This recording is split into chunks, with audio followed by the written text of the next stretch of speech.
Hello and welcome. Welcome to Drakenmemoria. For those wondering what we're doing tonight, well, Dungeons and Dragon. That is what we do on Wednesdays. So if you're new, With a welcome. little bit of Coke. The drink, not the other stuff. So if you're new, welcome. If you're not new, welcome back.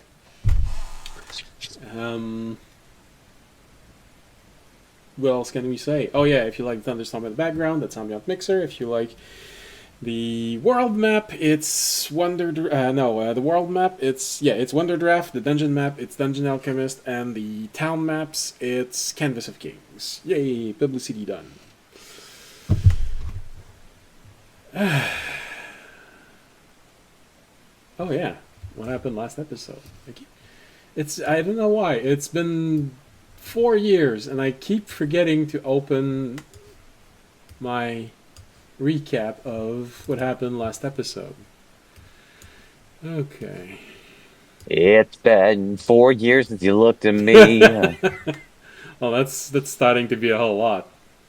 I'm wondering how the rest of that song will go if you keep with those numbers. Is it gonna be instead of 1 week, 5 days, 3 days, 1 day? It's gonna be 4 years, 3 years, 2 years, 18 months. 2 years since you gotten laid. Only that? Damn. Okay. So. Yeah, sorry, Rosa. Rosa Snow. Since we started, my attention is gonna be divided between my players and you, so it's gonna be a bit more difficult to follow everything.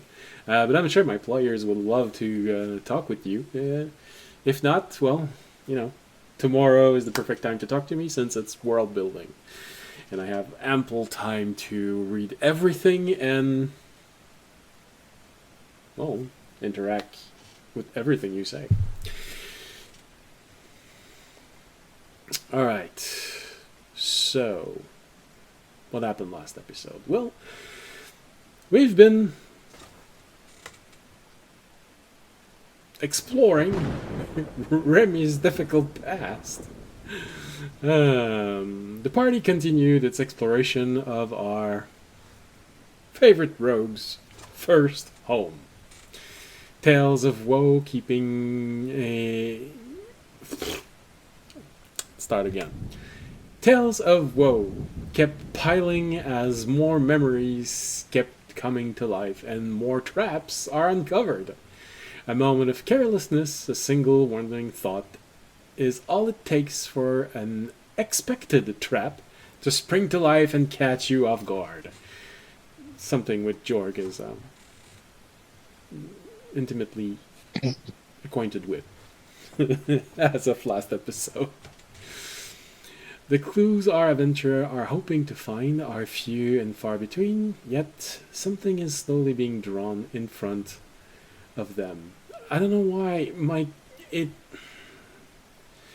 one of those weird thing, the autocorrect of the software that I'm using is trying to correct a word instead of saying in front.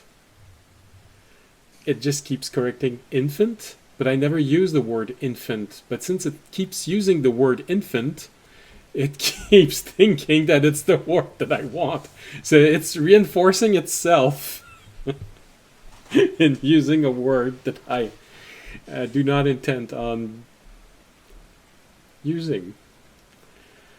Jeez Louise. No, don't worry. No one died last episode. Well, Jorg got severely injured, but, that's fine. Just a little dagger in the back, almost peeking from the front, because it went so deep. But you're fine, Jorg, right? What's a little bit more trauma in your life? Mm-hmm. Yeah, we got heals. The pain is temporary. Well, you know, whatever the case, it's always temporary. You know, even if you die, it's temporary. Oh yeah, that's right. Mm-hmm. I haven't redone the camera for the battle map because we've been falling And back. inevitable. All right, hold on. This camera needs to be shut down, and don't worry, Fisher will be here shortly. He's just a little bit late. Probably because someone did something slightly stupid and got severely hurt. He works as an EMT for context. Yeah, I should probably have started with that.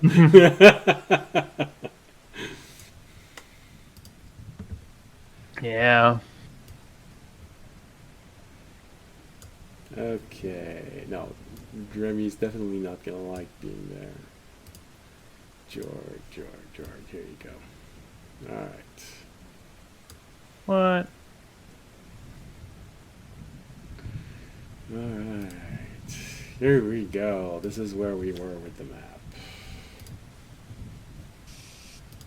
We had just finished the top 3 rooms, I believe, and we're heading down to the bottom rooms. Yeah, exactly. So, Probably well, the big room.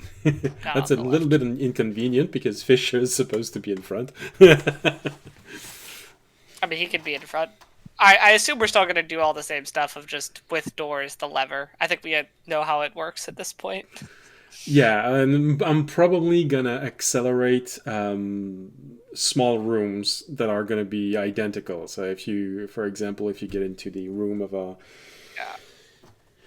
past resident, well, it's probably just gonna be. If you do the right thing, I'm not gonna make you go through. Is the right thing stay in the light, use Mage Hand on the chest to bypass the trap, and then take the black gem and put it in my storage? After using the lever on the door? Yeah, no, lever on the door, enter, use Mage Hand, use a cloth to put the marble in. Yeah, no, that's what you've been doing, so that way you don't have to do this another 12 times, you know? Yeah. Although I haven't counted how many rooms you have left. Okay. Right. And we have done the dining room already on the right, correct? The room down here, or is this a potion? No, the dining room was up, right? Because you moved the map down. Yeah, I'm moving the map as you move along. The dining room is completely... Yeah, the dining room is the other room. So we haven't actually done this big room on the right, correct? No, from where you are from the battle map, when you start going down, the first room to the right of the map and to your left as you're moving down, that's where Remy used to create magical object. No, magical object were a bit of a failure. Scrolls. And Remy knows because he is...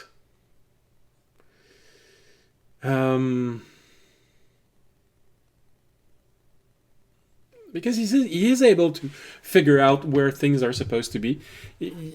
Remy, you know that in the next hallway there's going to be a storage room where you usually had to go put your scrolls in. But the 2 other doors that you can see in the hallway, you're not sure where they lead. You've never actually been there. So if you keep going down the first hallway to the right, the L14, you know that leads to the laboratory where you spent all your time writing down everything. Oh, have a pleasant night, Rosa. And who knows, maybe I'll see you tomorrow, and we'll be able to talk more about what happened with your dungeon master.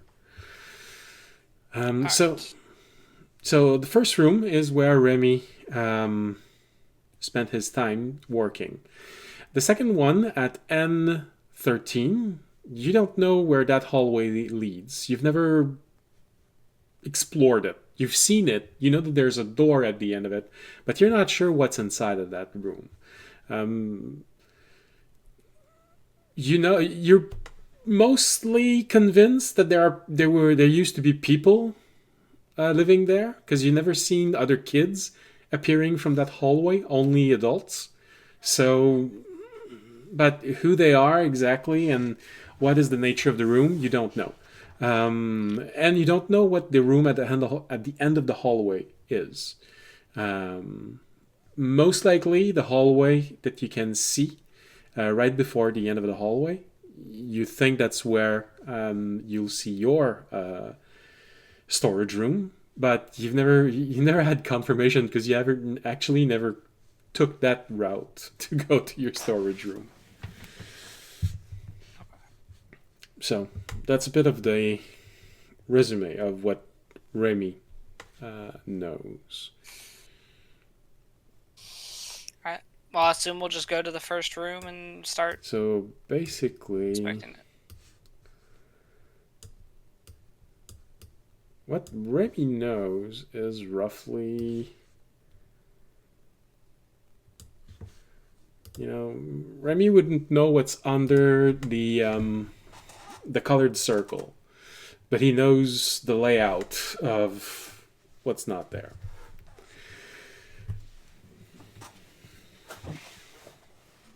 He also doesn't know what's under the Christmas tree. Well, that's normal. You never had this Christmas tree before you escaped. Well, really, the question 0 will be, what's Christmas? No, actually, I think you'd know what that is. It's the most painful moment of the year. Because of everyone that kept buying scrolls, for some reason. Damn! You always had to work overtime, which is saying a lot from your perspective. You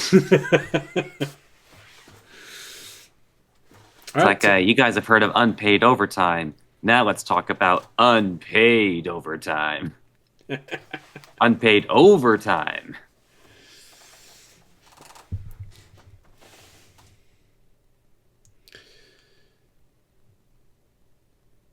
Yeah, I was trying to figure out a way to say this in the proper way. My brain isn't following. All right, so am I supposed to say unpaid overtime, or? No, you just put emphasis on the over.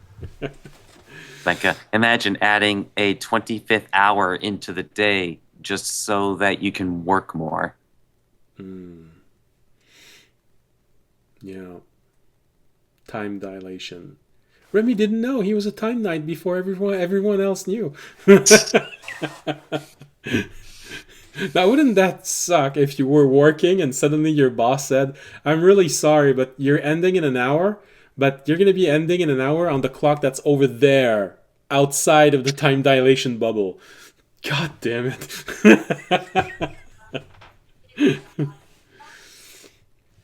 All right, so you're looking at the hallway that goes down. You're not seeing anything. Fisher... I'm pretty sure you're going to let Fisher do a detect magic. So, and what's the range of detect magic? Oh, I haven't... It's 30 feet. 30 feet. So that's 10, 20, 30. So with detect magic at his position right now, he does not see anything in the hallway that allows him to see if there's a trap or anything. Nothing seems to be on any walls, on the floor, nothing. Where's my sheet? Here it is.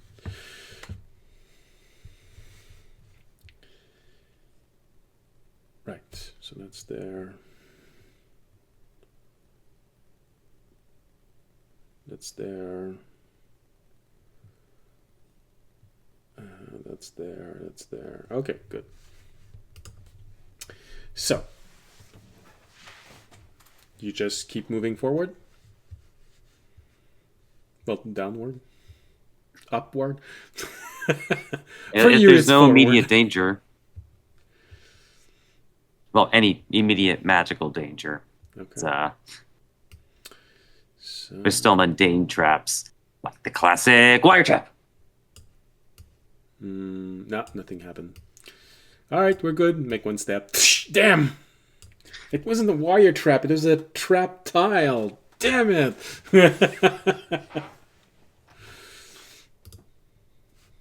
A trap tile is a very special kind of animal. It's better than tactile. Alright.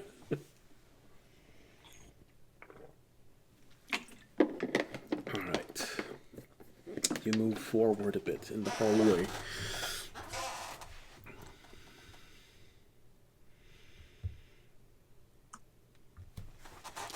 As you move forward, you move maybe 10 feet, and this is when, where there is the red dot, you see a little head peeking out, just going like this.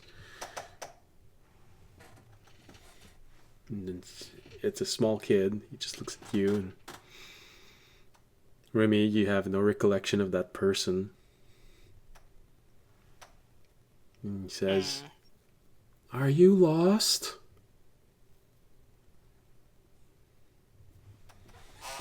Is it the same as the other kid? Like the illusion thing that we had to save against?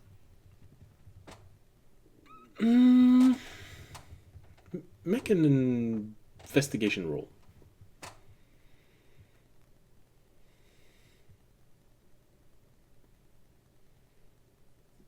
$19 with a nat 20. Oh dear. Okay. Just like squint. Hey, we start off the night with a nat 20. That's cool. Well, no, I'll take that into consideration. So, well, it's like future combat's gonna suck. Yep. Well, here's the thing: is you're looking at this kid peeking from the hallway, one of the hallways, and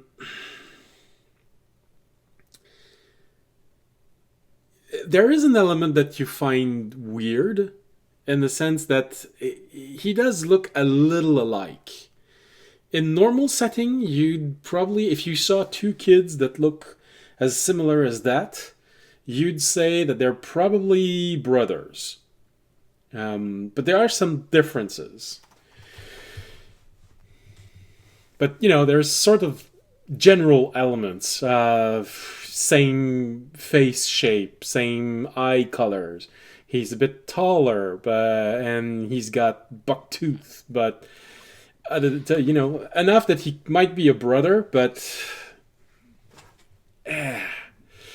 George, could also be someone, one of the court. could also be someone lacking imagination. Fair enough. Jorg, I'd be like, Jorg, can you see if this is another one of those corporeal illusions? Mm-hmm. Yeah, I'll look through the crystal. All right, Remy, At let's Jorg move forward, squeeze past audience, tries and move toward Fisher. But as you say this, the little kid stepped completely forward and has time to step forward twice. Audience would walk in front. This twin comes from the side. Come play with us, Jorg. Come play with us. Jordan would walk in front, so if the kid lunges for anyone, it would be him. Okay. And suddenly the kid looks at you and says, "Are you my mummy?" Good old Doctor Who's. Fuck that. I just spell magic. Mm-hmm. So as you move forward and the kid moves forward, you feel Jorg coming closer to you, but as he's moving, you see the kid moving, and audience, you hear him say, You look a little bit lost. Maybe I can help you. You know, it's not safe to be here right now. Come with me. And as Jorg rises and takes the Can I say sure, lead the way? Will he turn Well- around if I say sure, lead the way? Well, he looks glad that you said that. And he half turns away and he looks in the hallway next to him and says, "Okay, everything seems to be okay. Come on, come on, come with me." Oh, okay. I'm buying you time here, George, to look through your crystal. I'm looking through my crystal. You're looking through the crystal, and once again, it's a solid illusion. It's dense energy, but it is illusion. Okay. Can you see the glyph, Jorg? I'll say as I start to follow the kid. I'll look for the glyph. True sight doesn't allow you to see. No, that would be a detect magic.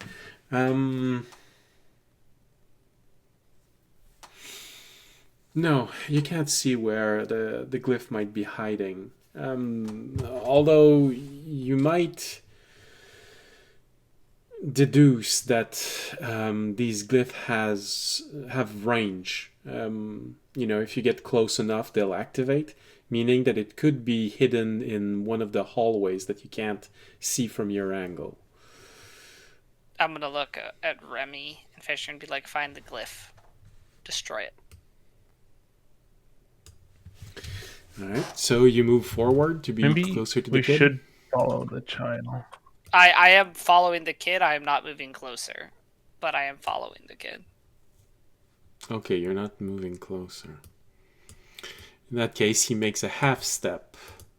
And he looks behind himself. Come on, hurry up. You don't want him to catch you. I'll hurry up when you hurry up. I don't want to lose you. We have to go this way. And he points toward the hallway that's right next to him. Come on, come on, Okay. come on. Okay, I'll take a step forward, but still stay out of his reach. See if he keeps walking. Uh, I assume Remy and Fisher are looking for can I the. look at the hallway with the? Raimi will be looking. Okay. So we got Fisher and George awkwardly sharing space. Awkwardly sharing a 5 foot by 5 foot tile. I'm just like sensually wrapped around him. That's how we share space. Anyways. Raimi will never be able to unsee that. Jorg is not paying too much attention. He knows that Fisher isn't sensitive to those elements. So, you see a grab, you see a butt grab, you see a... but Fisher doesn't seem to react. No, not without consent. He's a machine. He has no sensitivity. I'm gonna... I never took Jorg to be a robosexual. You machine molester. The kid looks at all of you for a brief moment, and he sort of takes a half step.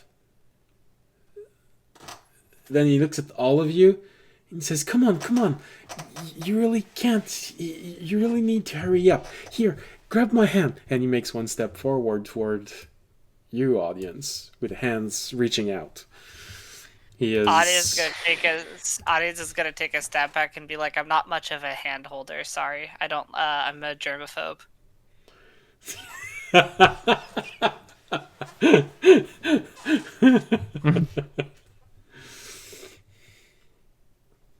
Stop being afraid. Stop being afraid. He's gonna be back soon. Hurry up. I'll hurry up when you go. I just don't want to hold your hand. Well, I have to be sure that you follow me properly. Come on. Don't worry. I'm right here. Well, if you're scared of my hand, just let someone else that's not scared take my hand. Come on. And he makes one more step toward all of you and reaches out toward you, audience, a little bit more, but he's looking at Jorg, who keeps looking through a gem. He's, come on, let that gem go. Take my hand. He's a lot less scary looking through the gem than... Yeah, because you can Just- All right. sort of half see Looking through at him. Am I just gonna have to tank this kid, or have we found? Has anyone come close to finding the seal? You don't see anything. Well, Okay. Detect magic Audience is is not just revealing anything. Audience is just gonna take it. I'll just step forward into the kid and be like, "All right, fine," and I'll take the kid's hand. The moment you grab his hand, he turns and he lunges toward you, directly toward your head. Yeah. Charisma Then I have to save. make a oh charisma shit. saving Yeah. throw. Who could have seen that coming? Besides everybody. That's another nat 20 for 34. Let's hope you don't have to face the final fight of this chapter. No, you know why? You know why it's 2 nat 20s, by the way? Because I just spent $100 on D&D Beyond. Right before that, I spent $100 on D&D Beyond and switched my dice to a new dice, and immediately their next 2 rolls they give me are 2 nat 20s. Like, congratulations. I believe that's the definition of pay to win. I think I literally just paid to win on D&D Beyond. It's gonna give me good dice rolls for a bit. Like, what was it? The Realms books or something? No, I bought the 2024 like player's handbook. Okay, so like you're just now getting those. I see. Yeah. All right, well, with a natural 20, of course, you resist this. Once again, you feel, as he reaches out, it's sort of as if he deploys and covers you like a blanket. You feel that oppression trying to push you, and you can't help but to let out that... that need to express yourself. Because it's a charisma roll. To exist. And you feel dominate. You feel that exhaustion brushing off of you and dissipating. Alright. Pretty insistent, those little bastards. They are. I'm also fairly confident they have a decent respawn timer, so now audience will walk forward and look in the hallways where like he came from for the glyph. You move forward a bit quicker, everyone else moving along with you. Now, you move quickly past the entrance toward Remy's laboratory. Jorg, you find yourself in front of it. But audience, move just a little bit more and you see the hallway. You don't see anything in the hallway, but Fisher is close enough to you that he can just squeeze slightly. And he can tell you that on the door at the end of the hallway, there actually is a glyph on the door frame. Same ones that have been exploding to all of you since the beginning. Okay, but this is the glyph for the explosion or the glyph for the summoning of the child? That's explosion. Oh, that was it. Okay, so no one found the glyph for the summoning of the illusion yet. Okay, audience would, I guess, go back to Remy's laboratory to see if maybe it was in there. If the thing was in there, and we can check out the laboratory anyway. All right. You know, I know what you're actually saying, but I kept hearing lavatory. It's like, so all I'm just imagining is audience checking the toilet. Yeah. Well, there was. We already did that. I checked the fountain. Well, you just checked it. You didn't use it, you know. All right. So, Jorg, you're the one that's in front of that little hallway as audience and Fisher are looking at the other hallway. You're in front of the door. You'd be the first one to tell me if you want to do something about it.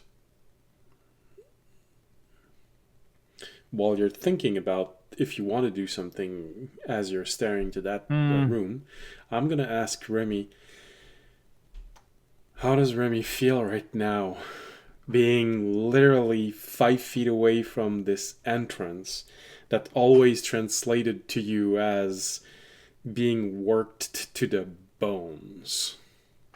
Sometimes quite literally. I mean, probably perhaps reliving a bit of that exhaustion. It's like have you ever thought about particularly a difficult job from your past and your body remembers how it felt? I imagined just taking one look at that door just brings his body back to those days of exhaustion, maybe even feeling aches in his fingers in particular. Yeah, and that dread when you were told that you had to finish the scroll for the end of the day, and then you suddenly heard someone walking in the hallway behind you. You can't help but have this brief moment where you look back just in case someone is coming. That surge of anxiety. There's a brief moment where you can swear that it feels like the shadows around the party tried to engulf everyone, smother the group, but, Fisher's light, Arunak's dancing light, your own lantern just push back the darkness, but you can't help but have that moment of where it feels like the darkness tried to breathe a little. It just went.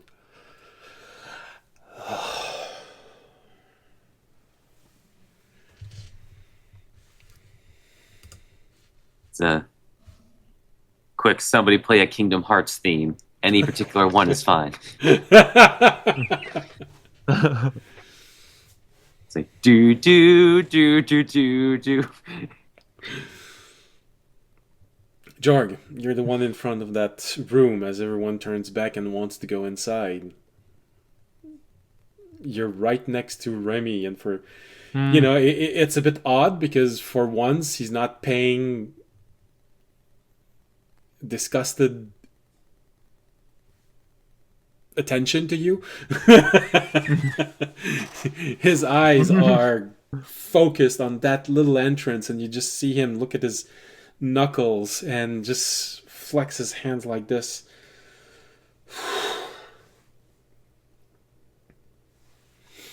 So the bomb rune, I'll go into the room. I'll go. Oh wait, no, I don't have light. Never mind. I'll try to squeeze out of the way for someone with a light to go in. It's I will encourage somebody else too. Well, you're literally surrounded by people who have lights. Fisher has the spell light cast on his sword. Remy has a lantern, and behind Remy there's Arunak, who has fireflies around him. Mm-hmm.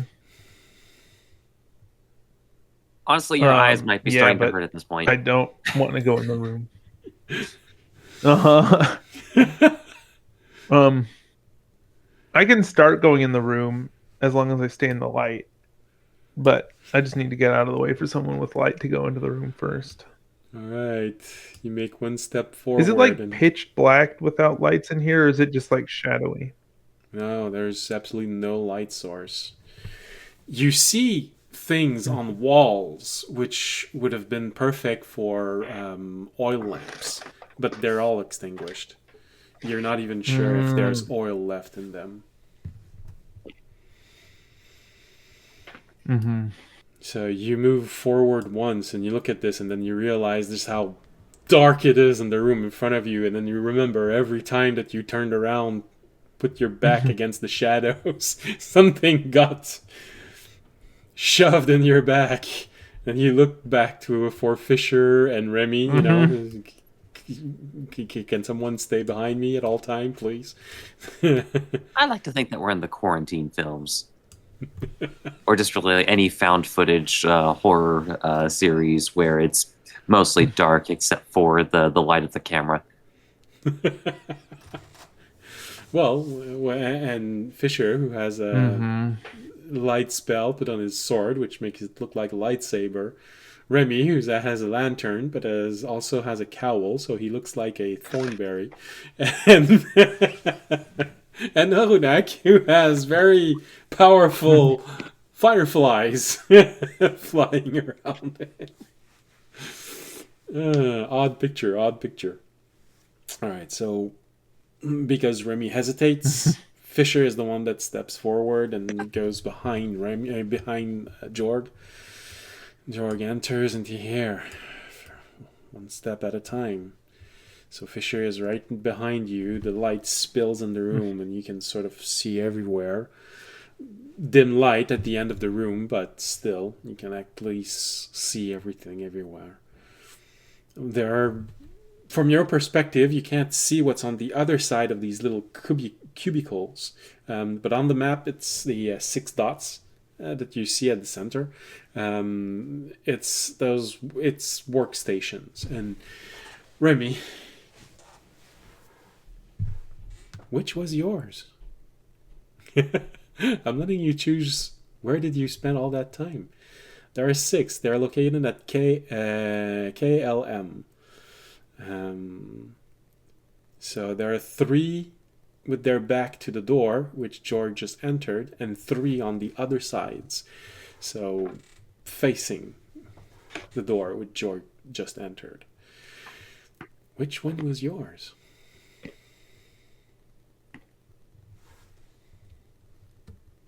We'll say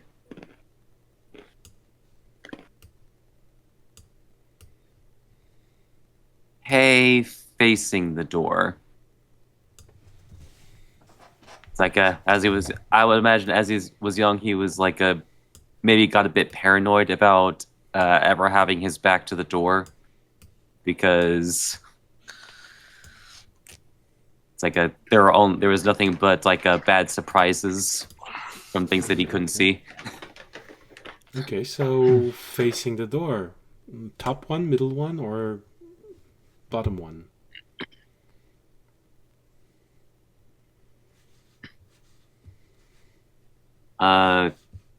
K. Because you said it was like K, L, and M, right? Okay, I see. I keep hearing "hey." That's why I didn't know. Oh, no. K. Okay. Today was brought to you by the letter K. I was starting to wonder if it's an expression that I didn't know. Hey, listen. K, listen. K, listen. All right. So, audience enters the room. Fisher is on the other side. Jorg's at the center. Remy, you're in a position to see, and immediately your eyes go directly for that one. You can't help but to feel that pit forming inside of your stomach.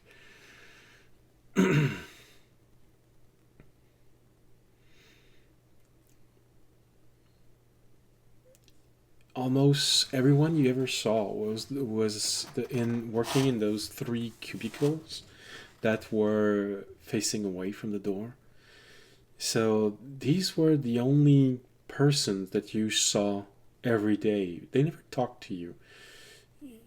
One even seemed scared of you for some reason.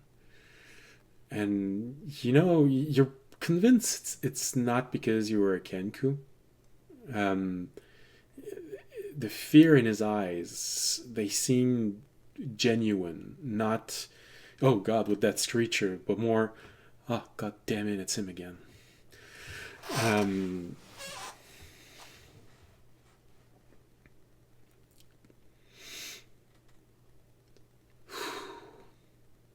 The room is a little smaller than you remember. But everything is still there. You remember those those little weird devices that at the time you had no idea what they were and what they were used for. There were just these odd decorations. A large book with a variety of useful information that you could go and copy something, especially for not the text, but if there were any diagrams to be included in the spell, if someone had to trace glyphs on the ground, there were a lot of reference in that book. So you remember this one, but the other devices at that time you didn't know what they were, but now you can recognize that some of them were for mixing potions. There's an old. At the time, it was probably functional, but as you look inside, you recognize that there's a transmutation table, but now the slab has been cracked, so it's unusable. The energy would just spark off, and there would be a chance that either it would explode or it would transmute you into something that you hadn't planned for. So, slightly dangerous. And the crates in every stupid corner. You never knew what was inside of those crates. You always wondered. Well, except that last time. That's when you took one, that you'd heard things rattling inside, and that you started to make your sprint toward the exit. But now they look cracked, broken.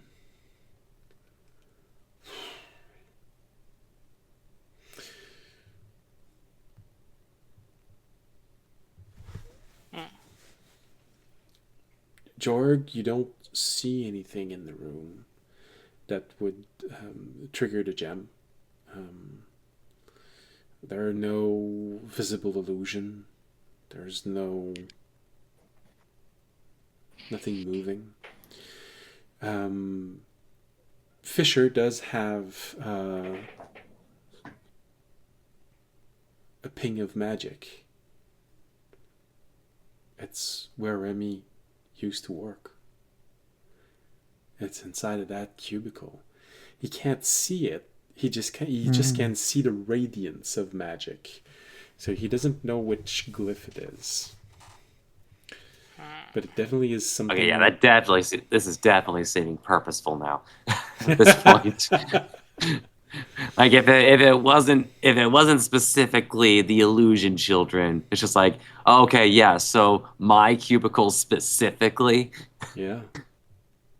Fuck all kinds of duck.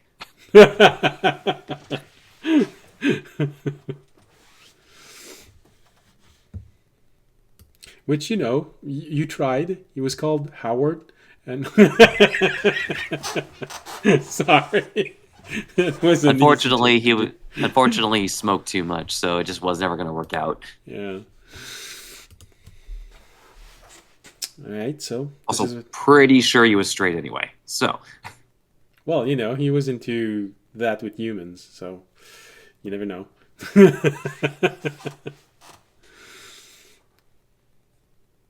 So, this is what you see inside of this room.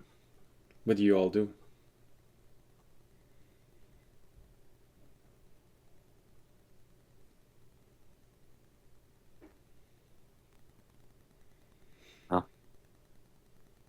The opening that you see at the bottom of the room, that's the opening through which Remy used to go to a storage room. And you know that the door is directly on the other side. So that storage room. But that's about it.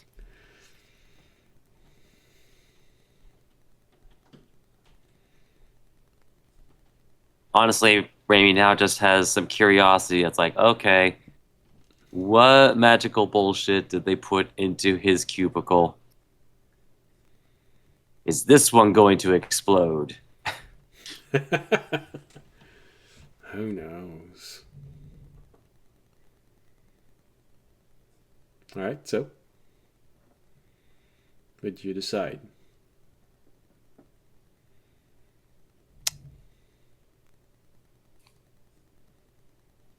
Oh, that was the decision. Okay, you want to go there? Remy's going to his cubicle to see what bullshit they put there. Alright, so as Remy's moving, lantern forward. What are the others doing? Following him, doing something else, splitting the group. One follows, one do something else. Someone's gonna have to decide for Fisher.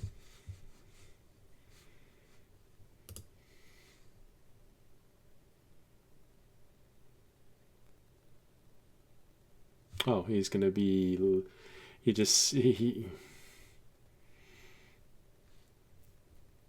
sent us a message saying that he was too optimistic. He'll be later than what he said. So, who wants to play Fisher until he gets here? I can play Fisher. That's Okay. fine. So, audience and Fisher, what are you doing? Following Remy or not? Can we follow Remy? Is it like big enough for us to follow, or is it like this small? You'd be able to follow him in a line, not surround him, but yeah, you can follow him. Yeah, I'd follow Remy. Okay. Or we'd follow Remy. Okay. Jorg?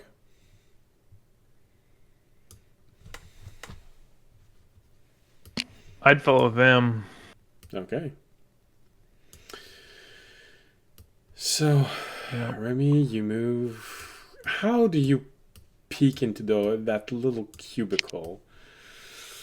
Do you go there? Do you peek in as if to try and surprise? Do you give yourself a good 5 feet in front of your cubicle, just in case something goes boom, so you're not directly point blank range at that explosion? Do you shove Jorg in front, just in case? Remy's going to do the cartoon classic of peek head around corner. Okay. So, nervously... Maybe with sound effects. Clink, clink. Nervously, you slip your head on the other side of that little element of cubicle. Audience, I placed you on the map sort of diagonally. It's uncomfortable because of the debris, but you're diagonal of Remy. Do you want to be behind him on the other side?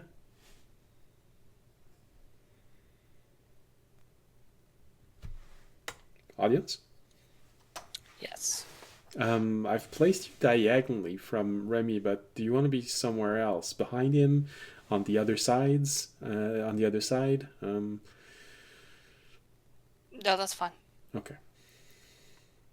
So, Remy, you peek in, and you're going to have to describe to me just the flood of emotion that's going to go through you as you peek inside, because you see yourself working.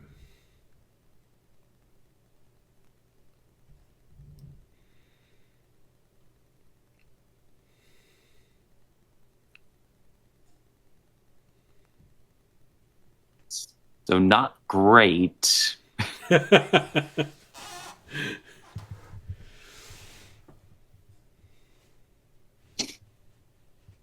With maybe at least well,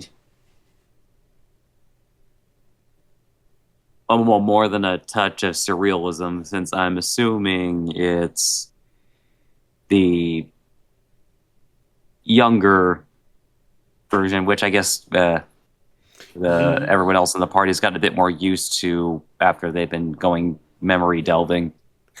You'd estimate that the picture of you there is probably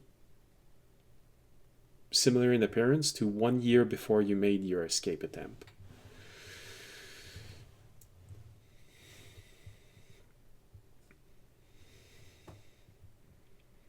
You're frantically working, trying to finish a scroll, and you think you might even be able to recognize which scroll it is, because there was only one scroll that you worked so hard to try and finish it. and that you were just writing and writing and writing and writing and writing, you can feel the fear of that image in front of you. It seems to radiate. You can't help but to wonder if others also felt it when they were behind you and watching you. Which kinds of make it even worse if you think about it, because you're wondering, could your old master actually see how afraid you actually were? But, like I said, you think you might even be able to guess which scroll it is that he's working on.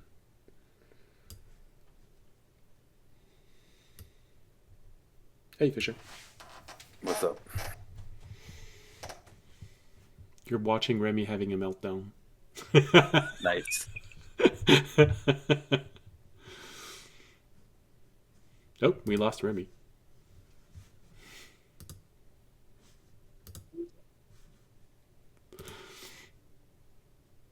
Sorry, my nose was dripping like nuts. Okay. Yeah, I have someone that I know who's on the medicine that's making his nose drop continuously. So yeah, I don't know how it feels, but I know the visual of it. So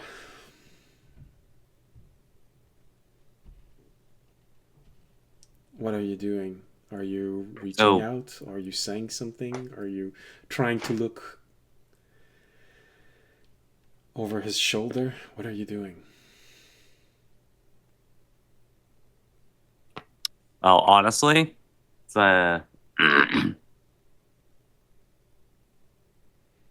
he will start approaching, because I'm assuming like this is on the desk. Yeah. Like he will start approaching the desk. Okay.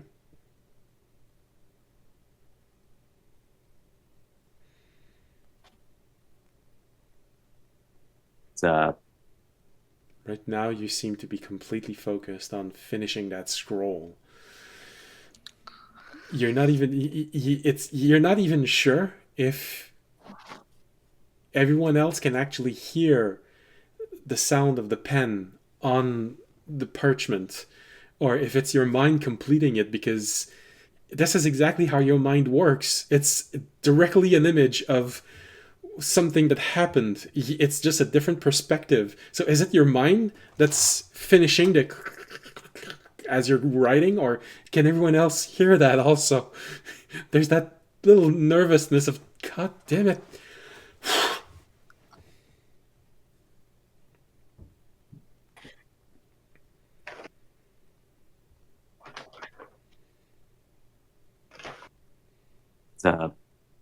Then once he has approached the desk, he's going to pull out two of his short swords and just start stabbing at the desk, in particular where the scroll is being written. All right. Very much just a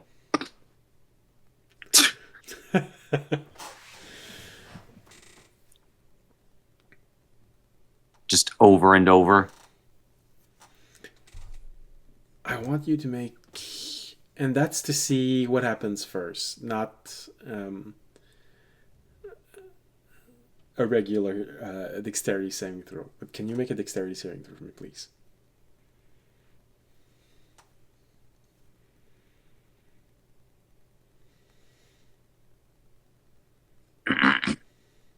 That's gonna be 19.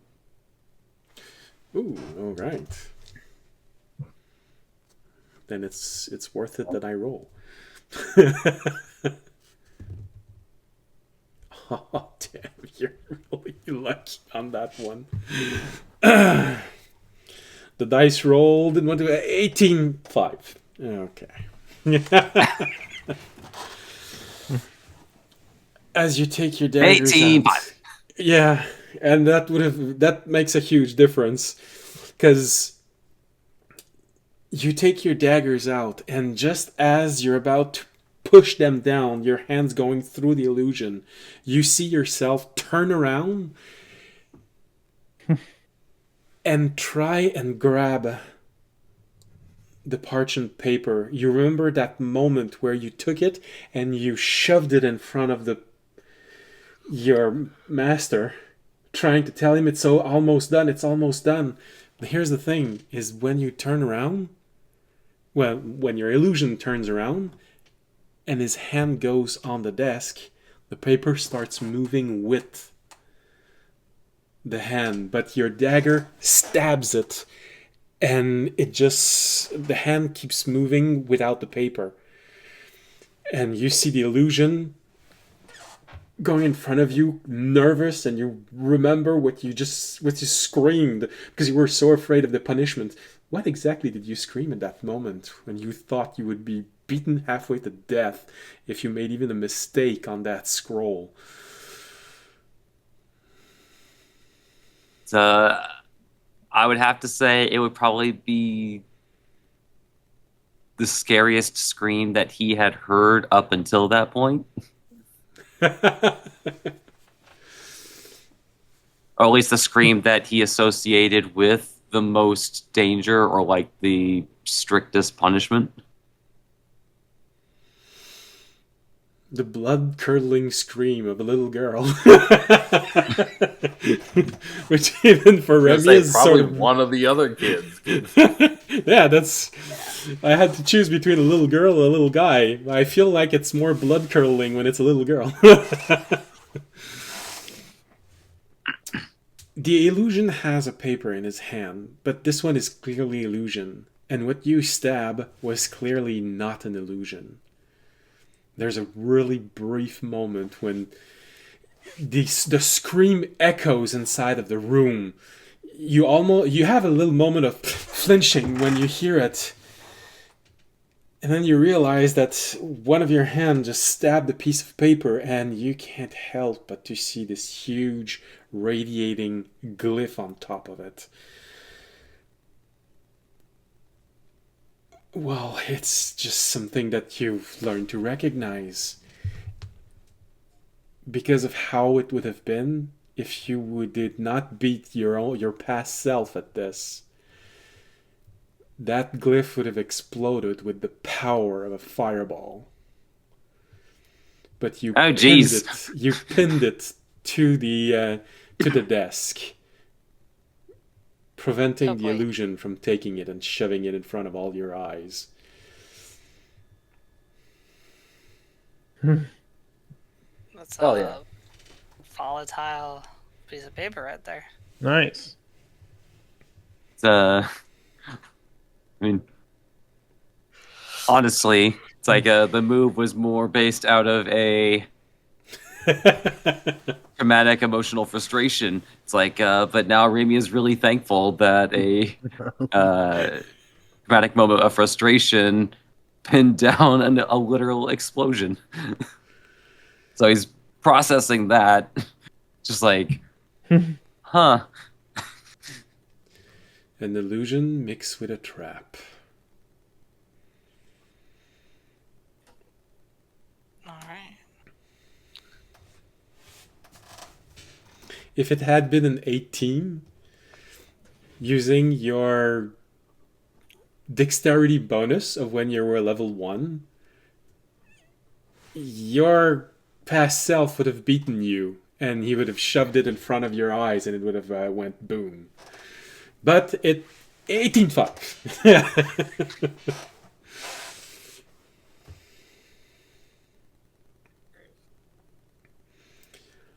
It's kind of weird this place. What? So, Audience, what did you say? Oh, I was like, it's kind of weird that this place seems like it was set up for Remy if Remy had came back like 10 years ago instead of like now. Well, I'm not sure 10 years ago he was alive, so... Yeah, not, like a long time ago, basically. Yeah. There's definitely something Yeah. very targeted at Remy in all of this. Well, obviously that dagger is going to stay right there on that piece of paper. Because you know that when the illusion loops, he's gonna try and grab the paper again. In fact, we'll just go ahead and stab the second dagger in there just to be safe, and World's largest thumbtack.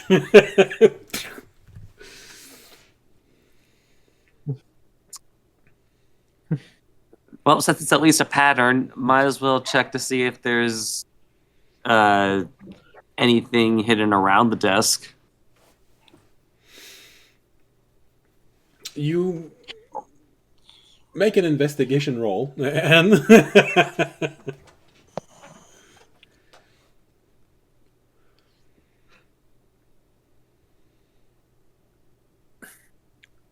That'll be a soft 30. okay. With an investigation roll that big, you can probably tell what the maggots had to eat inside of that desk. So,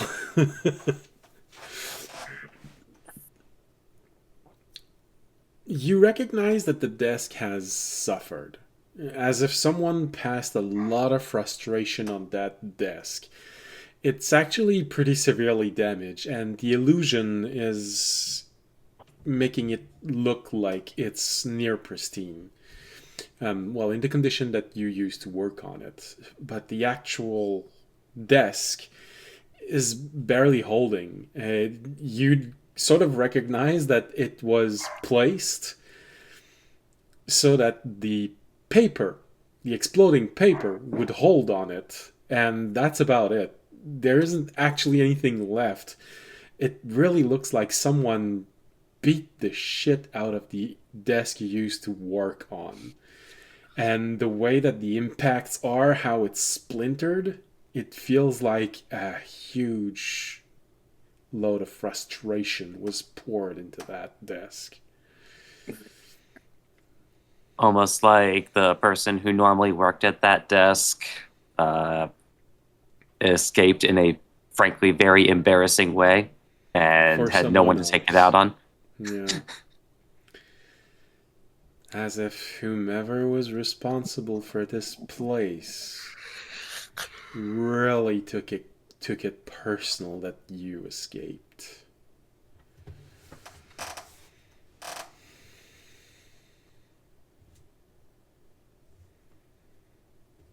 All right. But also that also brings something up in your mind. You know, when you fell from the sky inside of the Misty Isles? That was your sin. You left people behind. People that your subconscious knew were there. If someone was this angry, oh God, what happened to them? And they must have suffered so much.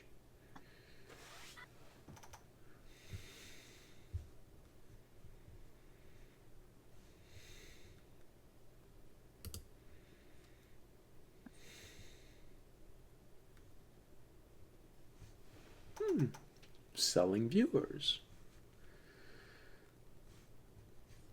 I got it. Okay, good. I was wondering, it's already banished. Wow. It's a self-banishing person. So we need more of those.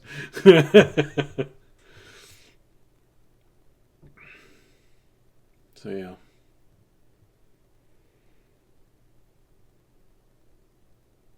That thought just goes inside your mind and stays there for a while.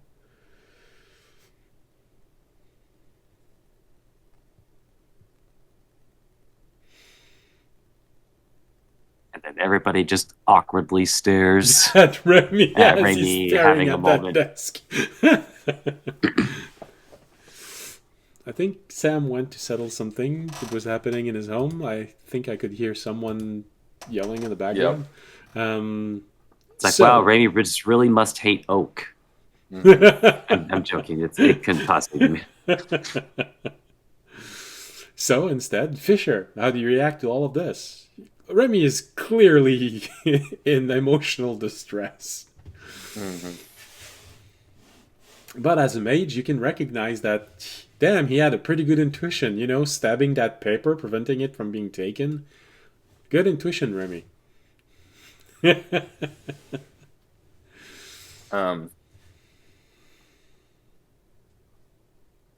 I think Fisher is.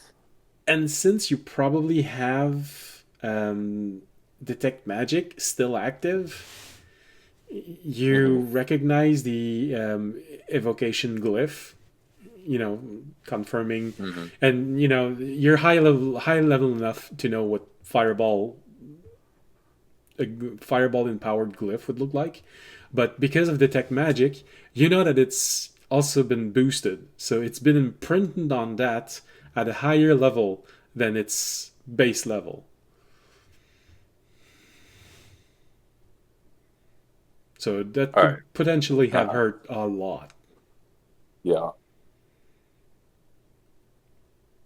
And the walls are made of wood, so you might have actually had to get out of a flaming room after taking a fireball. So It's interesting that it seems like there were other kids here. Yeah. But it seems like he really didn't. I mean, it seems like all this is set up at you, Ravi, not anybody else. I'm wondering if he, after you escaped, if he got in trouble with, like, the Dragonborn that was so interested in your training. Sam, is that you? That is so loud. I just imagine just like audience just like off in the corner, just like I'm having hungry. like a candy bar. Slowly trying to open the bag of chips. It kind of works on brand, You got audience there. You just unwrapped candy bar and just go, oh, sorry. Do you want some? It's like there's you're not almost- you when you're hungry. Grab a Yeah. Snickers. Kind of going off what audience said earlier, and that it seems like this was all set up kind of a while ago. It almost seems like soon after you escaped, he kind of set this all up and then abandoned it. So I'm wondering if he was worried about, like, if he tried to go into hiding from the Dragonborn or something like that. Well, if his task was supposed to be like the caretaker of Remy, and he failed that, and that was kind of his job, I'm sure the Dragonborn wasn't going to be very happy. Yeah. And so, yeah, he probably might have just set this up as kind of a get back if Remy had, like, come back and then left. Which would, if that is the case, will make it that much more difficult to find him because it has been, Yeah. the trail's going to be colder. No, I'm thinking he might have left here a while ago. Like, this wasn't like a recent. Yeah. We might not be able to find really much here. Mm-hmm. It is probably going to be a long shot because he is a wizard and he probably would have thought about it. But he does seem like he was extremely emotionally upset during this time, so we should try and see if we can find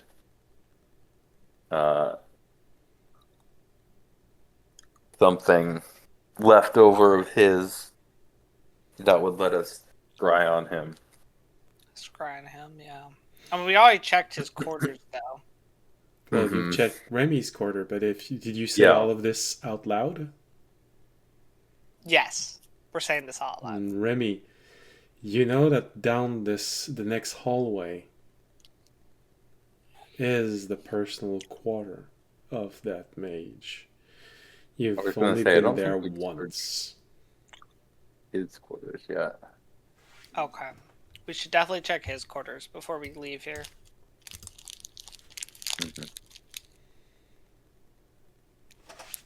Bites more into his Snickers.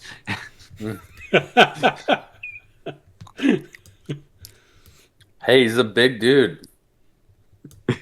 Gotta keep them gains. Don't eat enough; they start going away.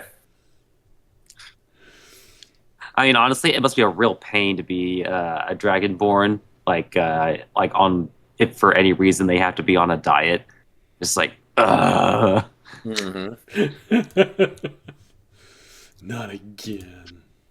My high priestess tried to put me on a diet once. It didn't work. That's why you were proud to leave. It's like I wasn't allowed to eat lunch, so I took 2 other people's lunch to compensate. She said, I was allowed had... lunch. I wasn't allowed second lunch. Yeah. Or thirdsies. No, I'm kidding. No afternoon tea. Afternoon tea. No, just the tea. They wouldn't let you have the biscuits though. It wasn't even tea at that point. It was a crime. It was just hot leaf juice. Like a decaffeinated hot leaf juice Just tea? with diet I mean- down supplement. Where are the ribs, damn it? He wasn't allowed to have ribs until they could see his ribs. Do we want to go back and check the wizard's quarters, see if he left anything, maybe? Like an old We want sock? to continue and check the wizard's quarters. Yes. Well, I mean, like, go back Yeah. down this passage from where we were. Basically, do you want to go back Yeah. out into the hallway and continue? Yeah. Yeah. Alright. It's like, while we do that, I'm just going to subtract 2 daggers from my inventory, because What are we down to now? Yeah. Like 28 from 30? What dagger? Oh, come on. Brady has enough daggers. He's a rogue. He's supposed to have enough daggers. We don't want to Didn't spend the realize next, there was such thing as enough daggers. we don't want to spend the next 20 minutes trying to peel that rune off of that one piece of paper to add to a spell book to try and have a scroll of fireball. No. No. With none of us being wizards in the party. I mean, Wow. Yeah, none of us are wizards. You don't count as a wizard. I see how it is. Listen, Fisher, it's a good thing audience doesn't think of you as a wizard. With his opinion of wizards. True. I mean, you already kind of are like a counter wizard, because the first thing that one of the first things that you did when you came across a staff of power was turn it into a sword. Yeah. You probably gained more points with audience for that action alone. You know, there are some people who are called anti-heroes. You're an anti-wizard. You're the Indiana Jones of wizard. And if you gave yourself that title, you will become audience best friend. Forever. Alright, let's go back to the... Alright, we're gonna head back to the hallway. All and right, look so towards the wizard's court. Remy doesn't know where this is, what this is, and your destination is the super colorful dot.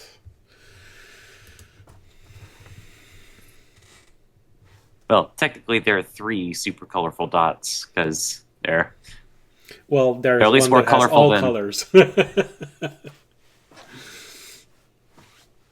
All right. Because when I tried to move the map, I didn't see that I also selected some of the dots, so they're way outside of the screen. During the break, I'm gonna have to go inside of the properties and change their position in order to get them back. All right. So you move forward, go out. We go by Fisher first because he has Detect Magic. Remy next. Audience third. No, so we have Light. So Audience second, Remy third, Jorga behind Remy, and Olenek taking the rear so you don't get jumped by a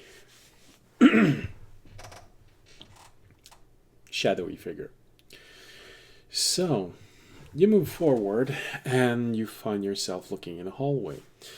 So, this dot goes back here because now you can see where it was. And with this, now Fisher can see the glyph of the little child, which was definitely placed to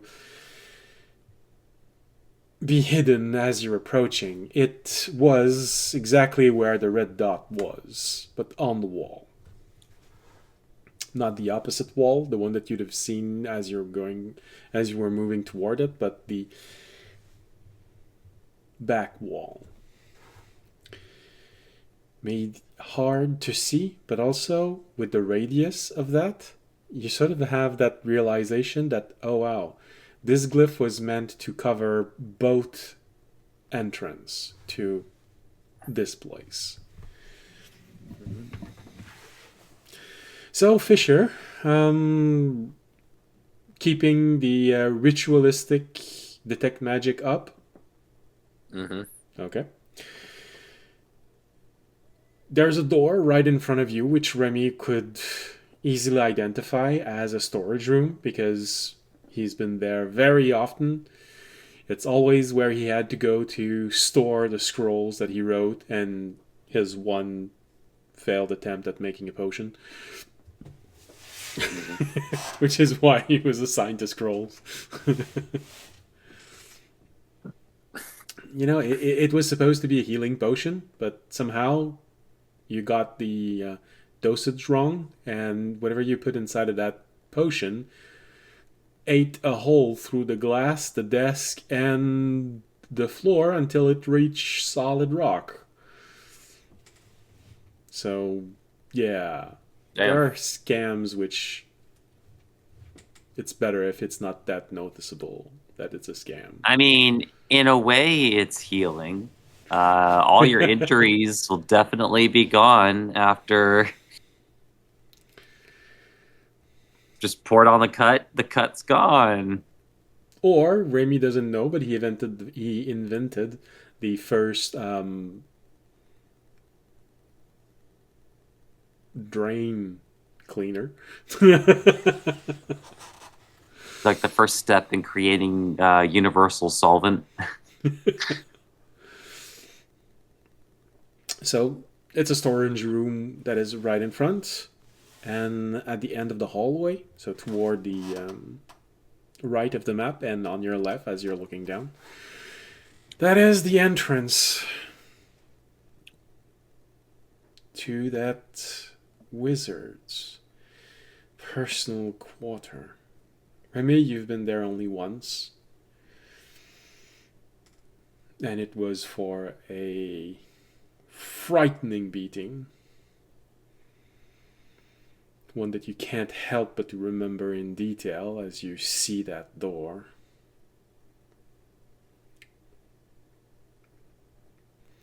Which for some reason has always made you feel a lot of empathy toward wizards when someone say, I got called to the headmaster's office Because that's the only reference you have. Oh God, wizard get beaten a lot.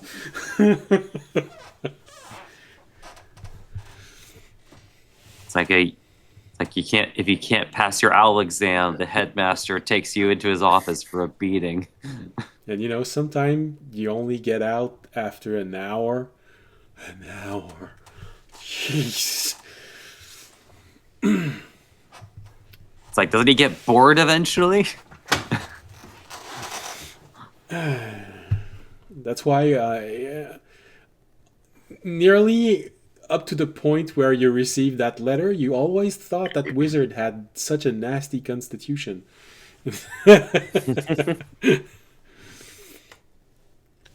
All right, so Randy points to one door, and the Jaws theme starts playing. It's like, and then he points to the other door, and it's just the sound of somebody opening a crate.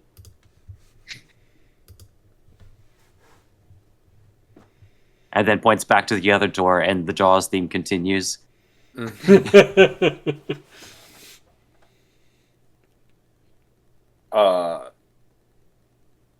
then we get to the point where it's da-da-da!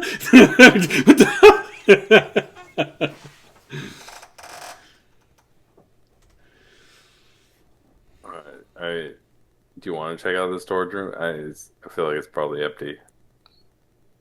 I don't think we need to. I'd rather just go All to right. the wizard room. You head towards the wizard room. All right. Extra careful about So traps and wards and glyphs. there are wards, glyphs on every single door. Huh. Except the one of the wizard. Okay, that's suspicious. That's pretty sus. The only door. It's probably on the other side of the door. Yeah. The only door so far with no glyph protecting it.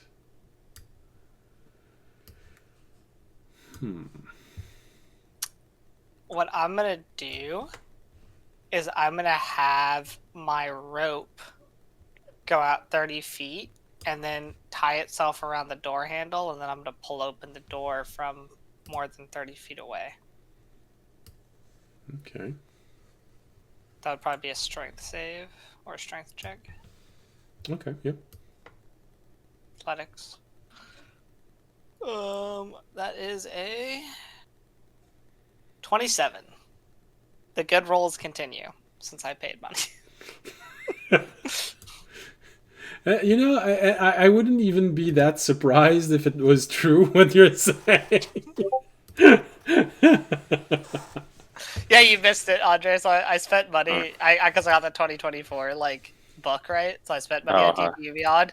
My first two rolls of the night were nat 20s, and this one was next two rolls after I spent money. I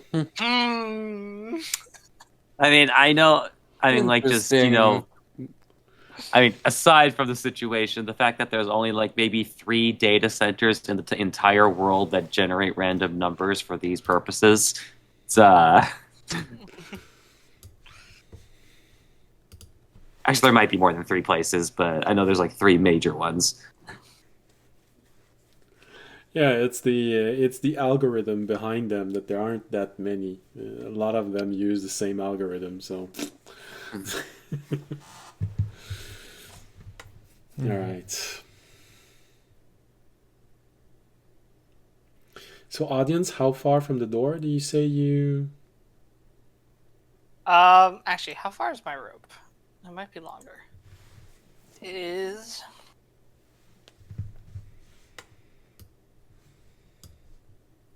Rope of climbing is 60 feet. I will actually go 40 feet away. 40 feet away. So everyone backs up.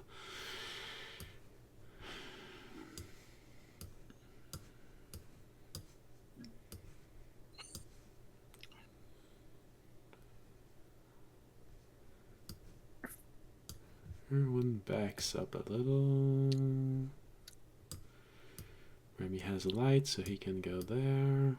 Alright, so you back off. So you are 40 feet away from the door. Alright. And you wrap it around, open the door. What was your roll? 27. 27, okay. 27 is pretty good, you know, it's superhuman compared to the average person, so you pull, you feel a brief resistance in the door, you know, just enough so that your mind registers it, and then you hear the door came off of its hinges. You've got half a door tied to your rope. My bad. Did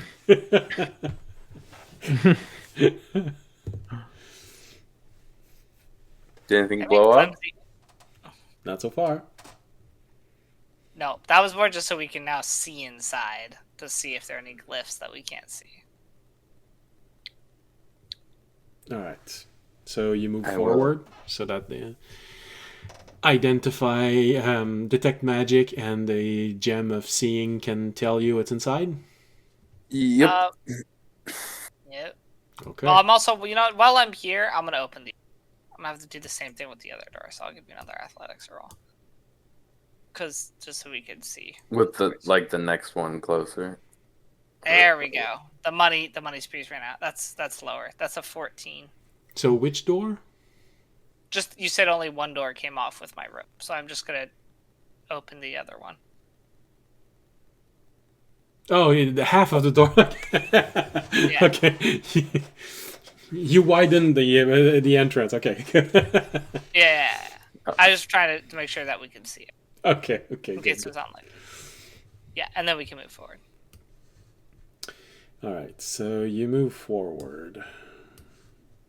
Fisher behind audience, then Remy, then Jorg. So now we have the word Olgraf. Ogfra. Oh, the word is weird now. All right. One of these days we're gonna summon a demon. It's Ogfra. Sounds Great like power. an orcish demon, you know. Mm-hmm. Orcish half god. Alright, so what did you see inside the room? Fisher, you see a definite glow of magic in the room. The magic is centered around the 4 pillars inside of the room. There are 4 pillars, probably maybe a few feet away from each of the floor, and they form a square.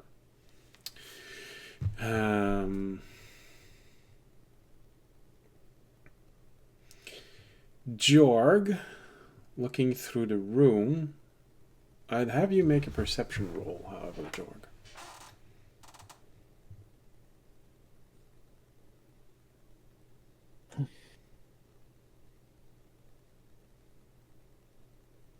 Where's a D20? There's one.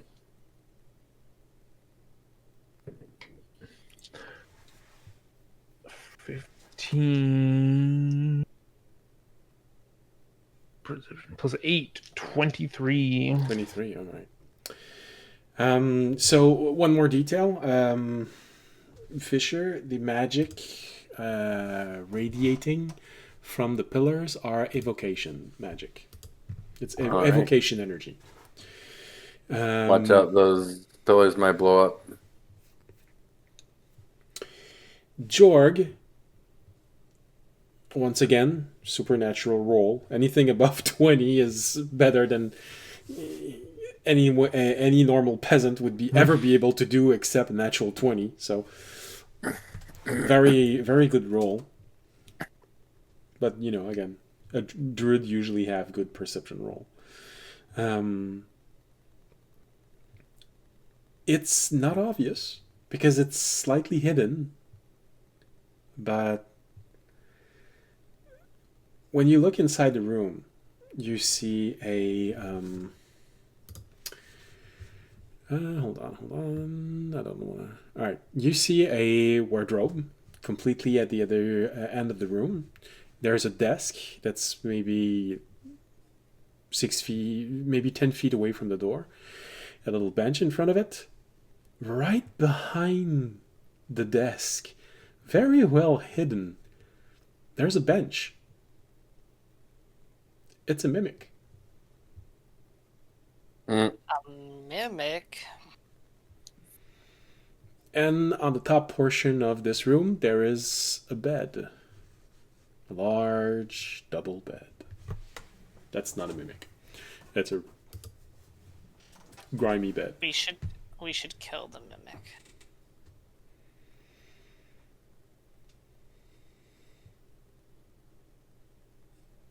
We should just blast it from back here. Because you rolled so high, Jorg.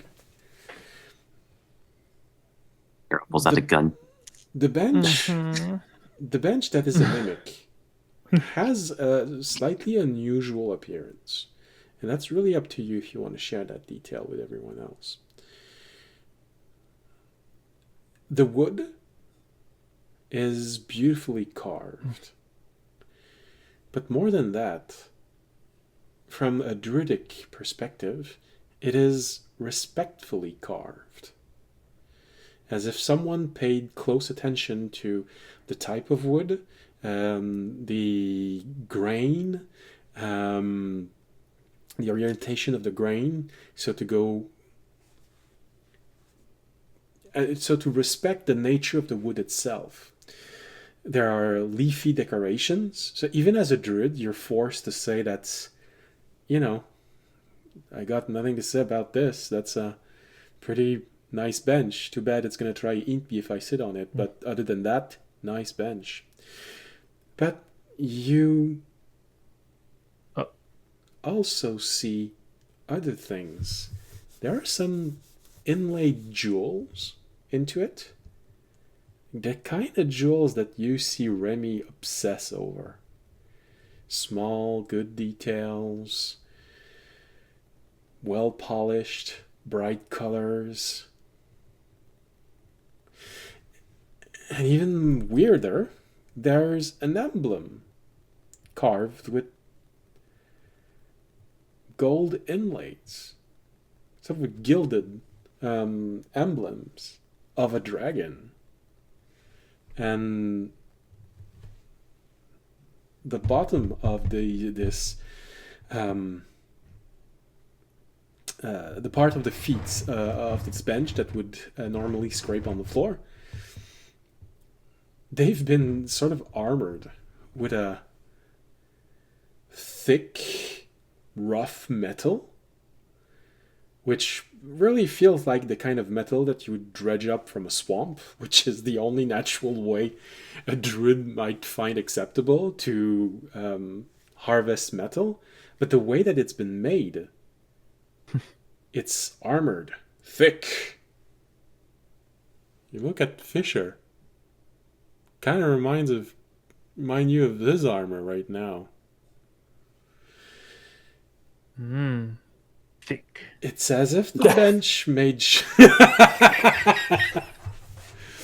It's as if the bench was made. Well, no, it's a mimic. Made itself desirable for each one of you, really specifically.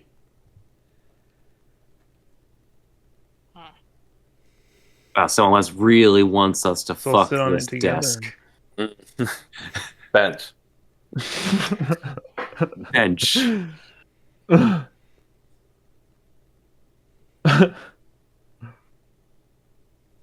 Look at the bench through your true Yeah, sight. fuck Yeah. that bench. I think that's why he sees Yeah, I'll it do as a that. Oh, mimic. you tease it as a mimic. Yeah, he's already doing that.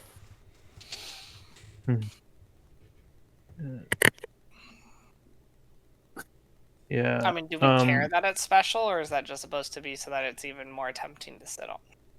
Well, it's definitely more tempting to I at think least the get closer fact that to it's it. special means. But also, does that mean that the person who made it knew all of us were coming?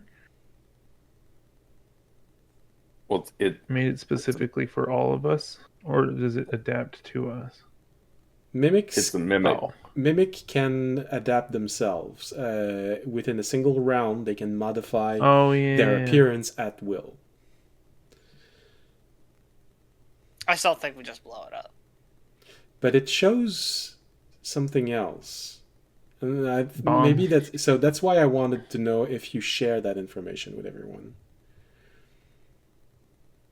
Yeah, I want to share it with everyone. Well, then in that case, anyone who wants can try to make an Arcana roll, because mimics are wizard-made Sure. I'll roll an Arcana. That's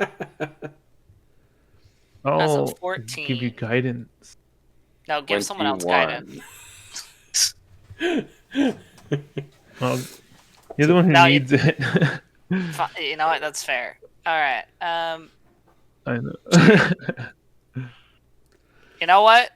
You got me to an 18. That's probably the best Arcana roll audience has ever made. That is not a natural 20? Whoa. Yeah, probably. Okay. Remy gets a 22. Well, in that case, everyone except Jorg gets it. Because he didn't try. He just, I'm going to help you, audience. You know, there's this moment where it's really weird because Fisher, you look at this and an idea comes into your mind. And you sort of are caught in this moment of, maybe. And then Remy has the same reflex looking at this as, maybe. But because audience is so without filter and always try to go first, as both of your minds are going, maybe, and then you hear audience speak exactly what you were thinking about. Hey, I've heard somewhere that some mimics are more intelligent than others. Some mimics will actually exchange information for food. Oh. What does mimic eat other than people? Anything they can dissolve in their stomach. Essentially, if A it's barrel organic, full of they acid. can eat it. I mean, we have rations. Yeah, it's gonna take rations. It's gonna take dead rats. It's gonna take bats.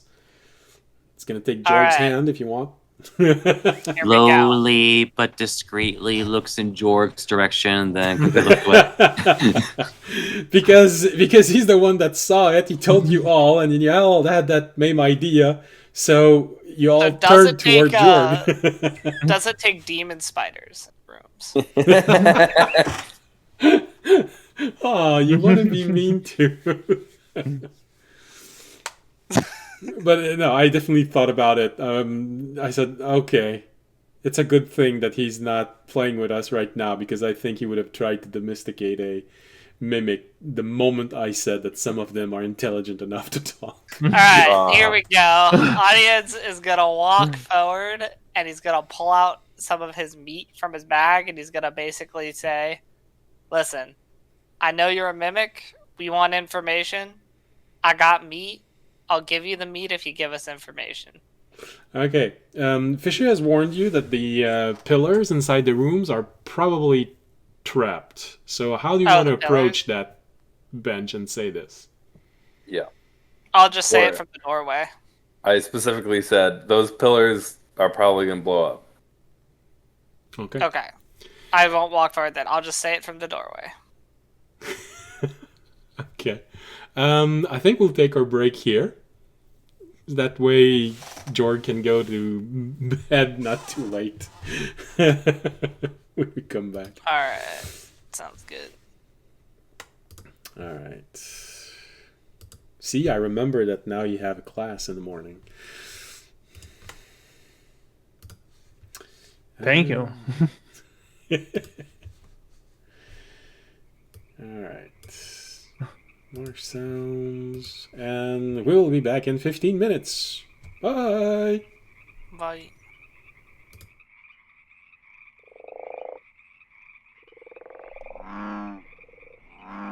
And welcome back. Sorry for the long wait. Internet went down. Okay, so everything works. Just to make sure that on Twitch, oops, everything has gone back to normal. Okay, good. Even the internet works. Good. Whew. I was afraid for a moment that it wouldn't come back tonight. So, sorry for the 25-minute long break instead of 15. But if you haven't had time to go to the bathroom, that's your fault. 25 minutes. Even me with my shitty digestion, I can manage it. Oh, everybody has shitty digestion. I was gonna say, unfortunately, that wasn't a pun.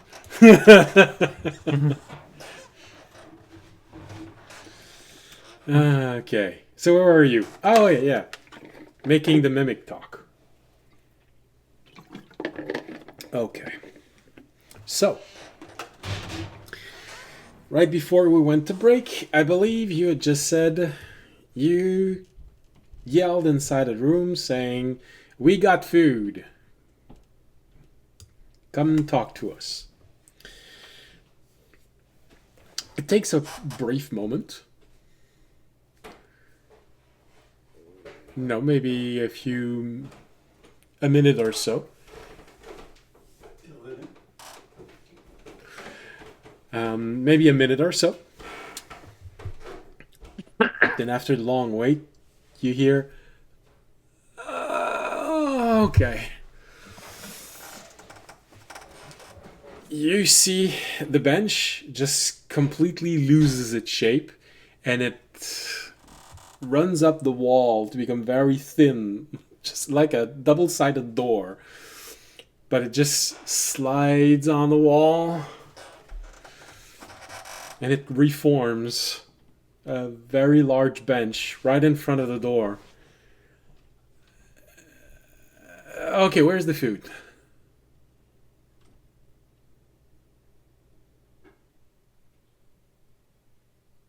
Audience? Where's the food? Oh, okay. Okay, where's the food? Yeah. I'll show it the food. We said audience, not Sam. Audience. Yeah, sorry, the transition threw me. Yeah, no. Okay, I got it. Yes, I have the food.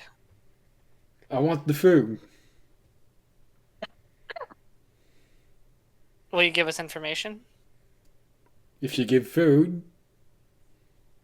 All and right. if you give good food, I give good information. All right, I will give the food.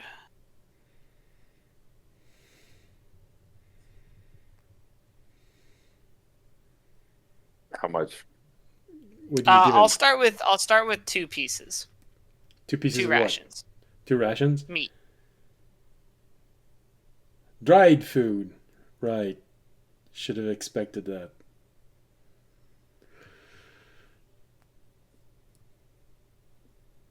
Okay. That's a small question. You see a pseudopod form, and he just slaps the food and integrates it into its body. You just go, oh, it's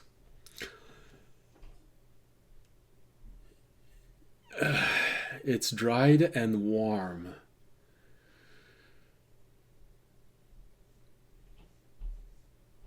All right, so you get a small question for food like this. All right. How long has this place been abandoned? Oh, that's before my time.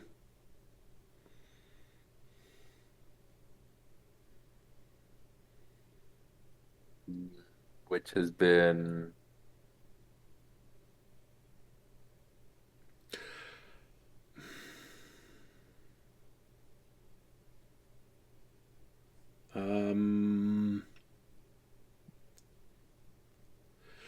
I look around in this room. Are there any like windows? No.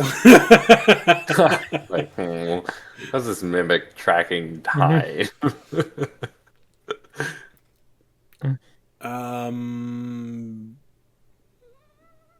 I've seen 2 generations of rats. Can I do an intelligence check? Are you tracking Line.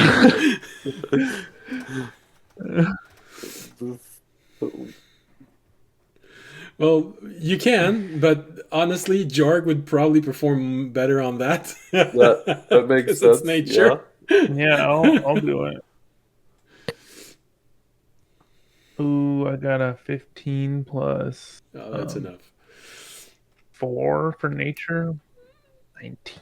So the obvious question that you'd have is he talking about baby rats becoming adult rats and having kids, or is he talking about that's the number of time I've seen rats being born, meaning it's inside of the lifespan of a single rat? Either way, it's short. He hasn't been here for a decade or something like this.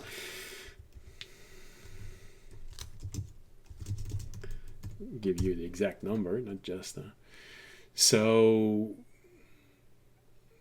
most rat don't live beyond 2 years.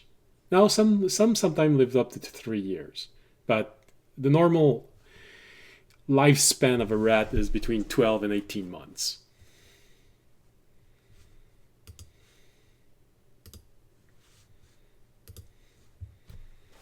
So he essentially, you know that he hasn't been here for more than 2 years.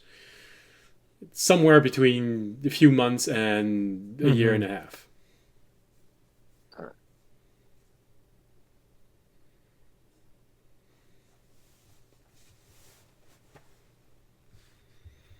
How long has Remy been gone? I mean, how long ago did you escape? Maybe he starts putting up some fingers real quick. Then holds up 7 talons. Above table, 7 he's years? counting for the fact that we've been gone. We were like jumped 11 months into the future. Yeah. Uh-huh. Right, you always gotta do math. You're part of the Time Knights. Yeah. That's why audience is leader.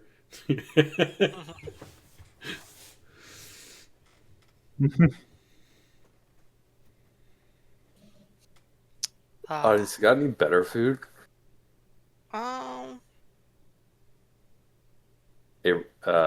Avery, Jork, you got any good berries? I have good berries. Oh, yeah, I could make some good berries. I didn't have, But- I don't think, on me any better food.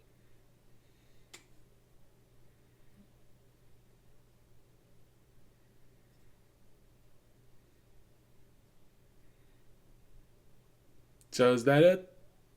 Yeah. If we invite him to a hero's feast, does he permanently join the party? Yeah, what would you know? I'll ask. I'll be like, what would you give for a hero's feast? No. No, it's bargain here. I don't know. Jork, What you've does never that prepared? what does he that know? entail? As much good magical food as you could want. Magical food. Oh. It's not like it's food. I'll go up. It's not like illusionary food. It's like actual food that fills you. It just gives you bonuses. I Magical don't have food. it. I don't have that prepared. That's okay. Just What would you give us? So a lot of good food. An entire feast of food. What would you give us?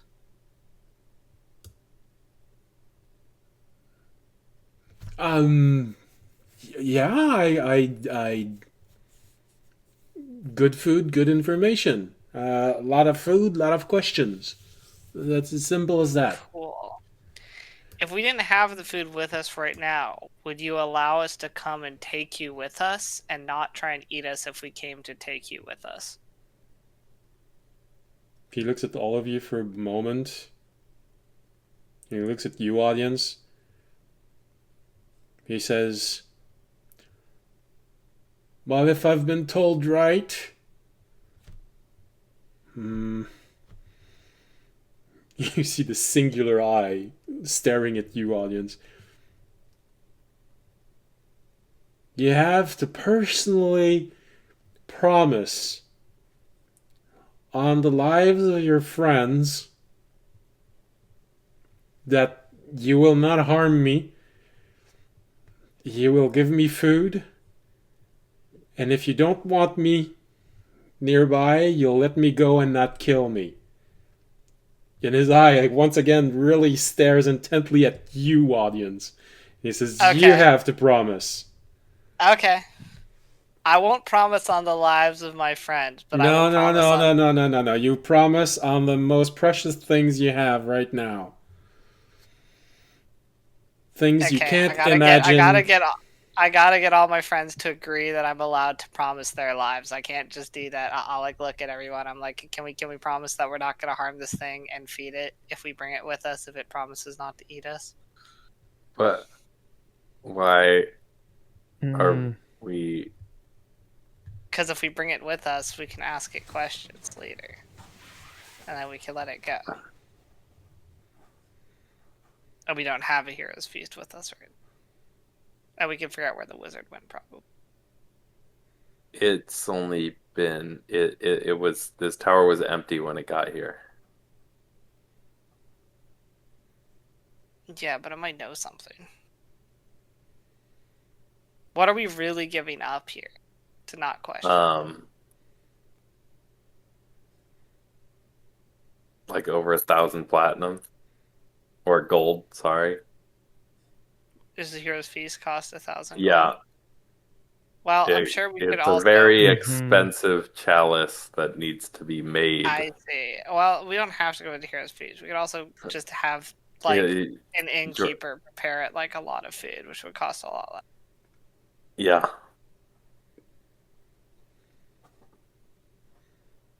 Or And to be quite honest, I'm sure that a whole slew of gnomes would love having a mimic pet inside of the garden. Yeah. we'd only get in a little trouble, I'm sure.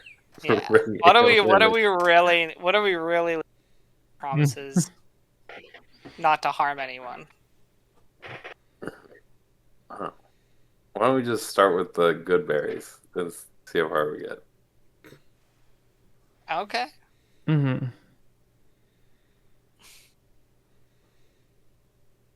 I'll make some good berries. Yeah. I don't think it likes Rat droppings that fills your stomach. Just try it. Yeah. Okay, I'll toss the good berries to it. That's pretty small. So takes it. Just see him wiggle a little bit. And he goes, "Oh, that's filling."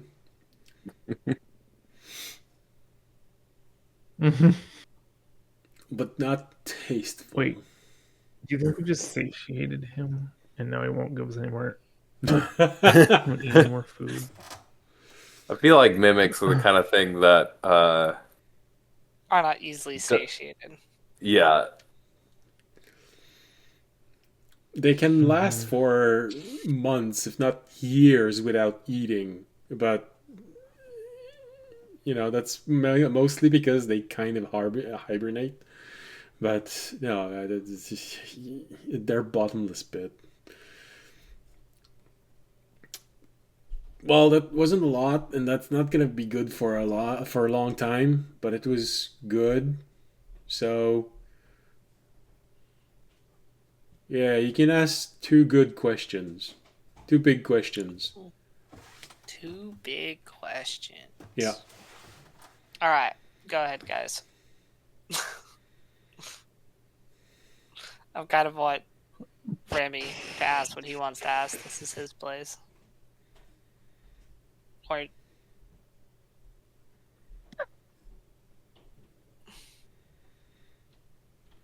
Remy, do you have any burning question you need to ask?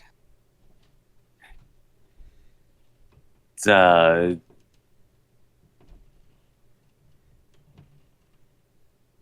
like Raimi is going to minor illusion a question mark.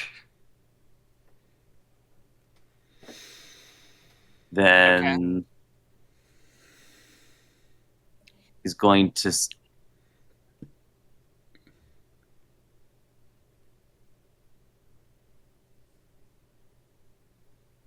mostly directed at you guys and not the mimic, trying because realizing that if he directs it specifically at the mimic, he might actually answer it as his word. Mm-hmm. I assumed the question mark and It's like, all right, who is the last one to use the? We'll use the. Shoot, why am I suddenly forgetting what it's called? Hey, who was the last one to use the outhouse? oh, okay. You see a second eye you pop wanna- up from the mimic. He wasn't asking you. He was asking us. Remy, do you want to ask like who was the last person here or the last like living human here? It's like Raimi repeats your word human and puts an X, but then otherwise talent up. Last person. Okay. Who was the last person here since you arrived, Mimic? Tall person, a bit like you, and you see his two eyes focus on audience.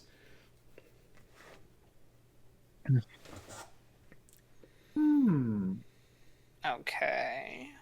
How long? Well, that's two questions.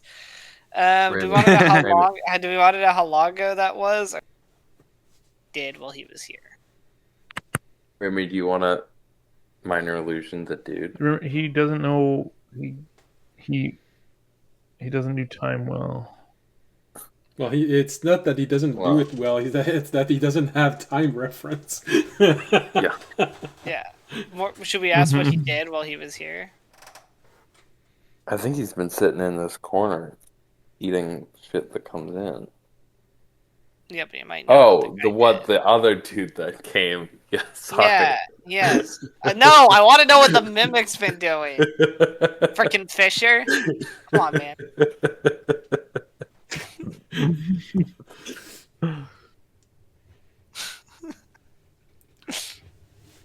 All right, so what's Right, the official that's just question? par for the course for your normal intelligence. Alright, Audience is gonna ask, what did the figure do while it was here? Oh, he went everywhere. Writing stuff on the walls, changing things where they were, putting them in different places. And then he left me. Good night. Showed me an image of each one of you. And said to make sure that you'd be attracted.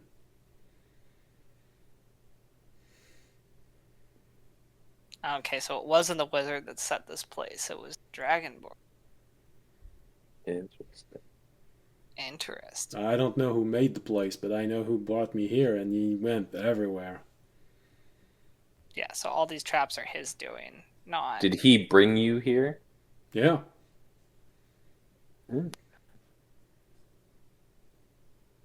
Ooh, if we can get another question from him, we can be like, maybe he knows. Well, he probably doesn't who the Dragonborn is. Maybe he does. Yeah. But we're out of questions. More food, more questions. Oh, I'm feeling a little bit full right now, but I'll gladly take something nice. I think we should just bring him with us.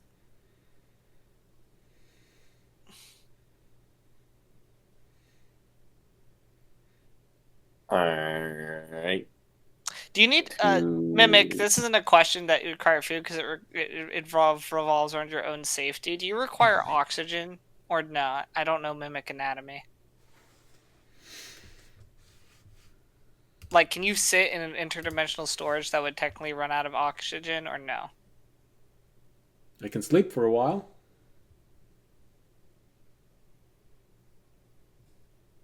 Hmm.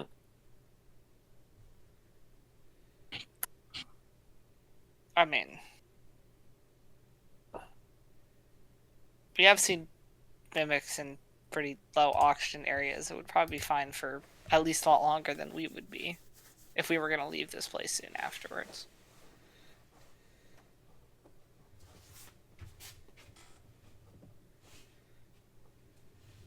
Mm-hmm.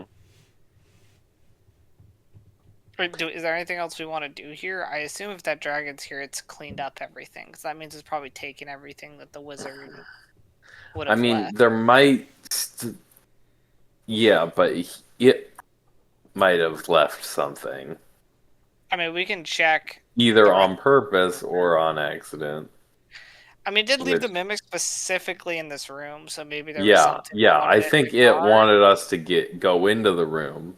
The fact that the pillars are going to explode doesn't makes me think maybe it just wanted us to go into the room to get hit by the pillars. But there might still be something in there. Okay. So how are we gonna get into this room? That is a great question. Well, if you're concerned about the pillars, how about more food? If the pillars blow up, don't you blow up, Mimic? I feel like you would have self-preservation things here. I feel like this is a good moment to give more food. On it, just give him another. Okay, I'll give him a couple more rations. Oh, those again. Yeah, it's all I have. If you don't like it, you'll have to wait to come with us. But we're not going to really be able to get you until you tell us about the pillars anyway. And I assume that waiting here in an empty dungeon after we leave for who knows how long feeding on nothing is probably not as good an outcome as us potentially taking you with us to where there is a lot more food. And I'm going to roll persuasion on that. Okay. Where's my persuasion? Damn it. It's in that one. Yeah. Oof. Oof. Why'd you do that? I was rolling it earlier. Well, True. I was. Unless you want to give me advantage because it was a good argument. But Well, most of your argument isn't, but you said one thing which might interest him. So, is it good enough to give advantage? All right, I'll give you advantage. okay. It didn't hear anything else other than the word food. It's a 25. 25. He looks at you briefly for a moment and says, "Wow, you really don't know how to talk to mimics. But you did make one good point. I mean, I'm here just for you. So I don't think I want to eat rats for the next 100 years. And I'm pretty sure he took everything that was worth something, so... Okay. Well, I'm just saying. You saw me? I moved toward you and I didn't get blown up by pillars. Just saying. You know, when you look inside of that room, what stands out? You. Oh, thank you. You're welcome, cutie. You No. see a third eye?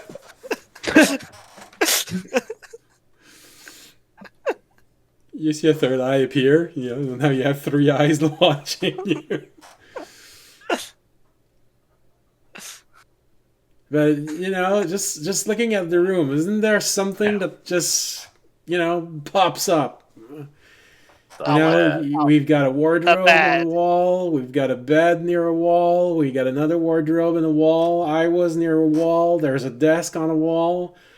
But wow, I mean, there's enough room to dance in the middle. So you're saying that if we just stay to the wall, we're fine? Or Well, you'll have to squeeze. But I don't know.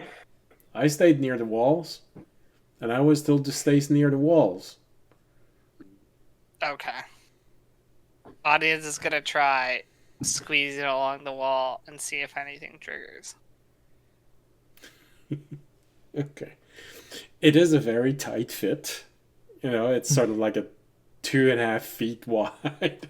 So you're really there. Oh, jeez. Maybe you have to eat a little bit less of those ribs.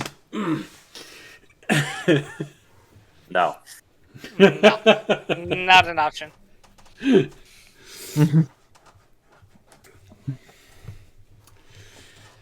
It's because you rolled a natural one. You thought about it and then you said no. He seems to tell the truth. You don't get zapped. You feel the energy emanating from the pillar as you're sliding behind it. It's a tight fit, especially for you. And you feel that you're probably going to be the one for whom it's going to be the tightest fit. But Do I see any runes once I start to get around to the other side of the room? Like on the back of the pillars that we couldn't see from the doorway? well, no, but you do see something that Remy never talked about. There's a second door on the room. Oh.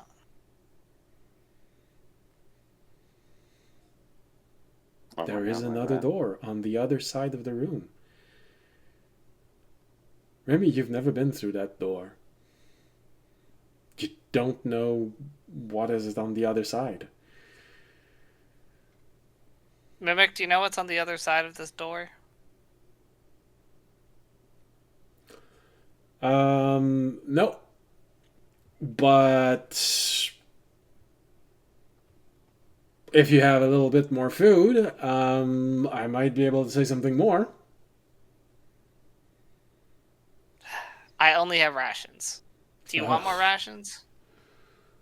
Or can you Or just tell us? more good berries. We have more good berries also. Rations are good berries.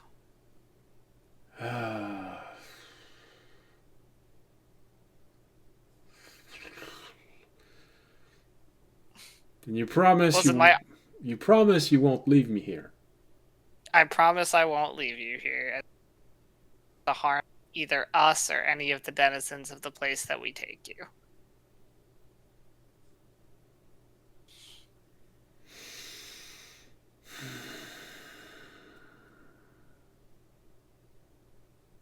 But we will also feed you, so you won't feel the need to eat those denizens.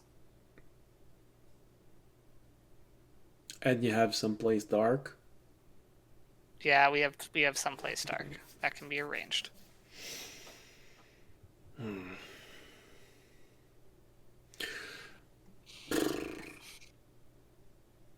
All right, fine. If you get me back there, and you give me a little bit more food right now. Okay, I'll toss him a couple more rations.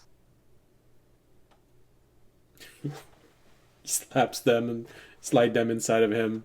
There's a fourth eye that appears somewhere. Ugh, it's so dry. You have something to drink. We have water. Well, it tastes better than blood, I guess. Guys, Guys,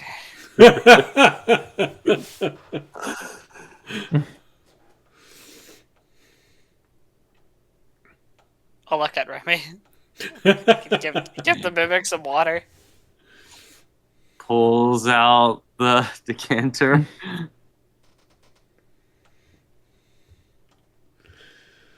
All right. Decides not to geyser it. Yeah, I was gonna probably a stream.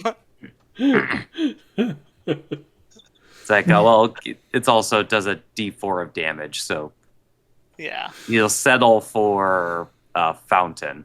Okay. we're not gonna fire hose the mimic. So you drip a little bit of water on him. Oh, God. You're a really plain type of people. You know? Dried food, water. We're adventurers on our way to like an abandoned wizard tower. I don't know. We weren't planning to bring sweet treats. pack light. I was told you were something. Maybe I went a little bit overboard with the appearance. Make sure that you would come. Maybe I would need a lot less. Well, I can't tell you much, but I can tell you that he took as much time up there than he did here on this level. So he did. So the dragonborn guy. Did Oh yeah, go back there. he went behind the door, and he took as much time behind that door than on this floor. Okay, so there's probably something more up there. Yeah. All right, but we'll come back for you. I'm not gonna bring you with us unless we all die up there. Then I'm sorry.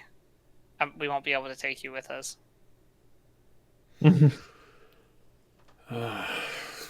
Always a catch with those deals. Yeah, death is unfortunately a catch that I can't really break away from. Audience dies, comes back as a ghost. Unfinished businesses. Have to get this mimic some food. All right, we'll see you. We'll see you in a bit. Do you have a name, Mimic? No one ever gave me a name. Is that important? Okay, you're gonna be Randy. I guess. Okay. We'll talk to you later, Randy. Okay. Enjoy your time down here. We'll be back in a bit.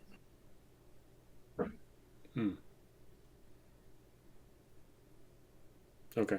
Did he trap that door, Randy? By the way, he's trapped all the others, so I assume he did. But I only saw this room, and no. He wanted to make sure that you'd find me. all right, let's And detect. that you'd get zapped. Yeah, well, you should have done a better job of that, I guess. I don't know. He said it would fry you like a bug. Fair enough.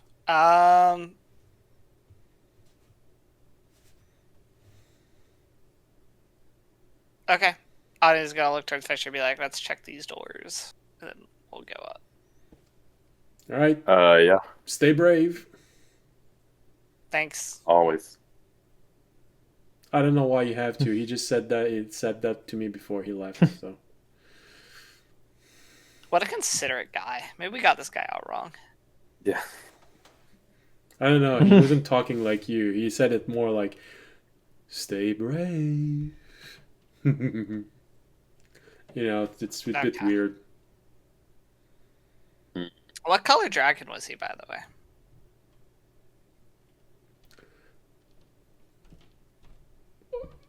That's a bit hard to say because of the light. Definitely a dark color. Okay. You know, he's not like gold pieces or anything like this. Darker color.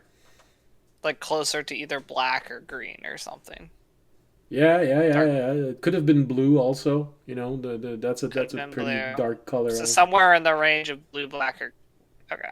Definitely not red or white. That stands out too much. Okay. Thanks, Randy. All right, Fisher, you got the shit on the door. Do I have to recast detect magic? Probably. Well, seeing that the entire conversation took 15 minutes, yeah. Yeah. And I will. Yeah, give me a bit. Okay. I like how the DM made fun of Toby for wanting to bring the mimic back with us, and now we're bringing the mimic back with us. This is for Toby. This is in honor of his memory. Well, in fairness, we're doing it for specific reasons. Hey, I think Tobiyashi would have just wanted it because. Yeah. Yeah, fair. True. He didn't do anything wrong to us, so he's still part of our DM group. Yeah. I'm sure you can brag to him that you got something better than his demon spider. Yeah, we got Randy the mimic. Uh-huh. All right. So, you take your time, ritual casting, detect magic. You push the desk out of the way. And you, one by one, move to the other side of the hallway. Now, on the other side... Can I just move the map? Go. On the other side, it's not a long hallway. Alright, there, an overneck.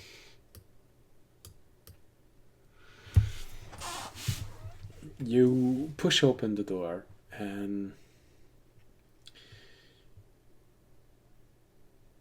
it's maybe 10, 15 feet long hallway behind that, and it leads to stairs going up. Alright. Up to the top. Alright.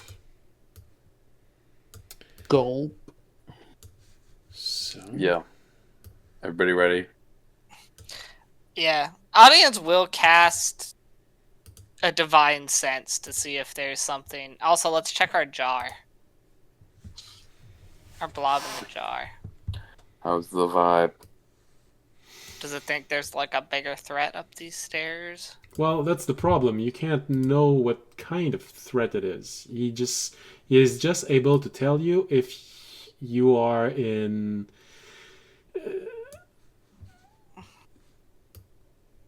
important or severe danger. You can't know how many they are and how far they are. It's just you're in danger, and there's definitely a problem, but beyond that. Okay. Well, just keep an eye on it, Jorg, as we go up the stairs. We'll see if it increases suddenly. All you know is that when you look at it and leaving this room, it wiggles a little bit less. So there was definitely a significant problem inside of that room. And you don't know how, you don't know why, but the blob takes into consideration allies. So unless the mimic is lying, you can rule out that he's reacting to the mimic. So there was I something. assume he's reacting to the pillars that we're gonna fry like a bug, according to the mimic. So judging from how the blob dances, There was significant danger in that room. It's a pretty vigorous that he's doing. And as you're moving away, yeah. No, you're good. Yeah. And as you're moving away from that room, he settles a little bit more, a little bit more, a little bit more. When you get right in front of the stairs, it's a little quiet. You know, he's not.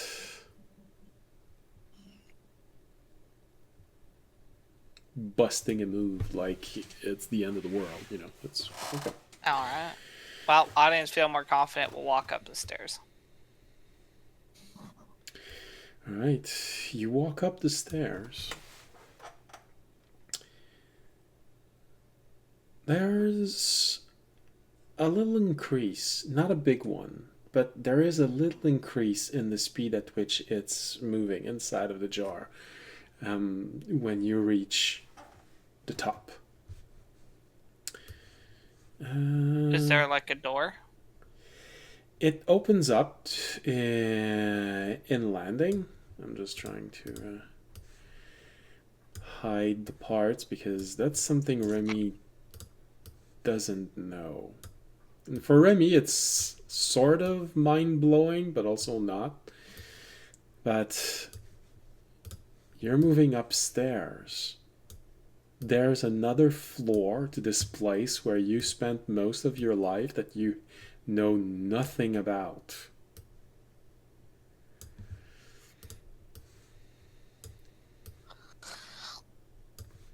I'm just hiding a few things on the map.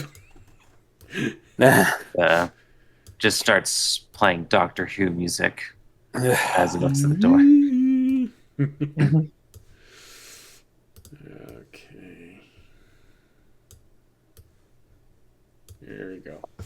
That's enough. So, a lot of big blobs, but just so that you don't see what's inside of those rooms. So, who's in front? Fisher. Audience is in front. No, Fisher because he has detect magic. Yeah, I would not have broken order. Audience. Remy. Jorg.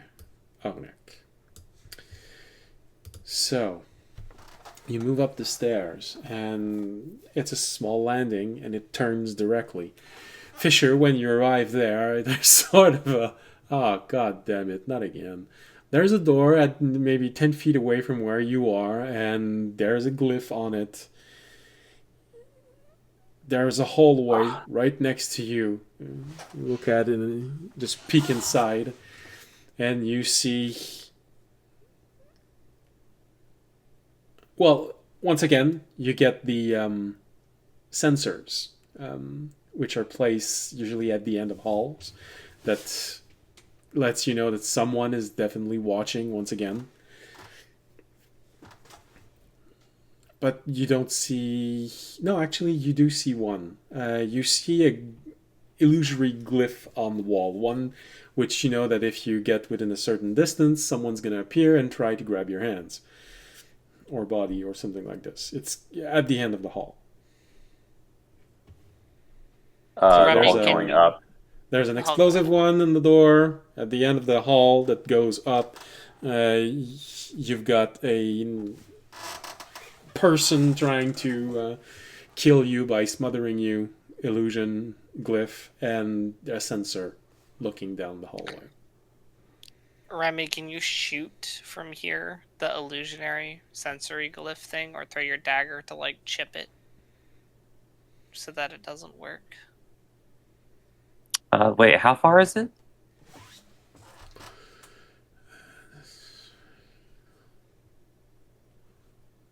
"35 feet from Fisher, who is actually like this because he's peeking down the hallway. Oh yeah, it's like Ramy nods, 100% in daggering distance. All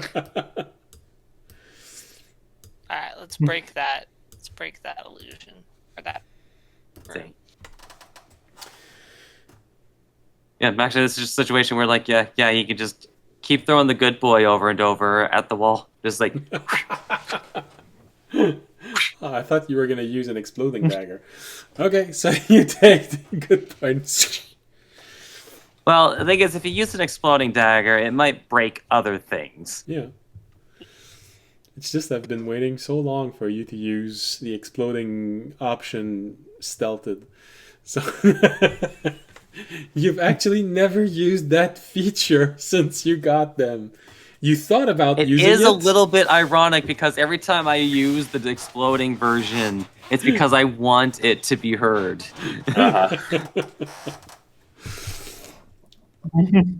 It takes some time, but eventually it feels like you probably broke the glyph because you see the child appearing after throwing it once.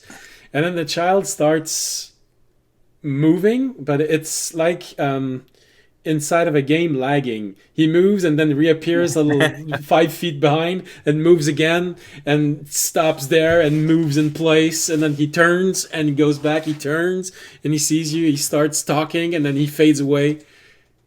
Then he comes back and he no, you definitely broke that spell. You don't know how dangerous it is right now, but Man, that's almost more unsettling than what it actually does. at one point he gets to the point where he's able to talk, and you just hear him for a moment. Hey, are you all? Hey, are you all? Hey, are you all? I'm gonna lose my mind. Make me make a wisdom saving throw this time.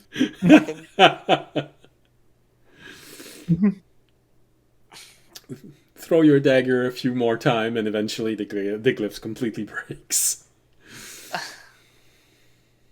All right, let's check out this room. This big room in front of us. All right. The room with the big blue Flip dot. on the door frame. Yeah. Athletic roll. Lever. Just don't roll one.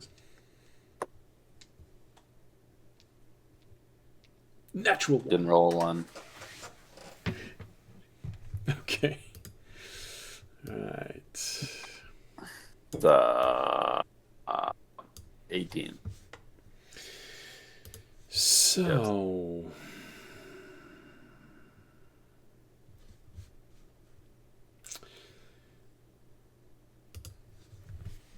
You suppress the enchantment. You open the door. It's a rather large room. A good 30 feet by 30 feet wide. There are more furniture than what's on there. I've just realized that I didn't come back and finish that room.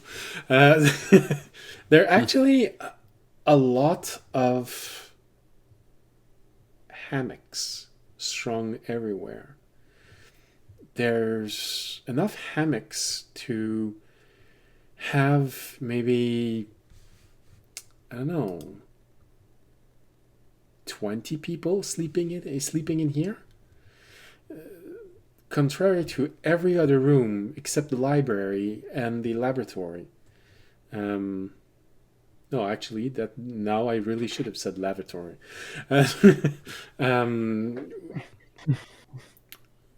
With the exception of the library and the bathrooms, everything's been made out of wood, but this is made out of stone.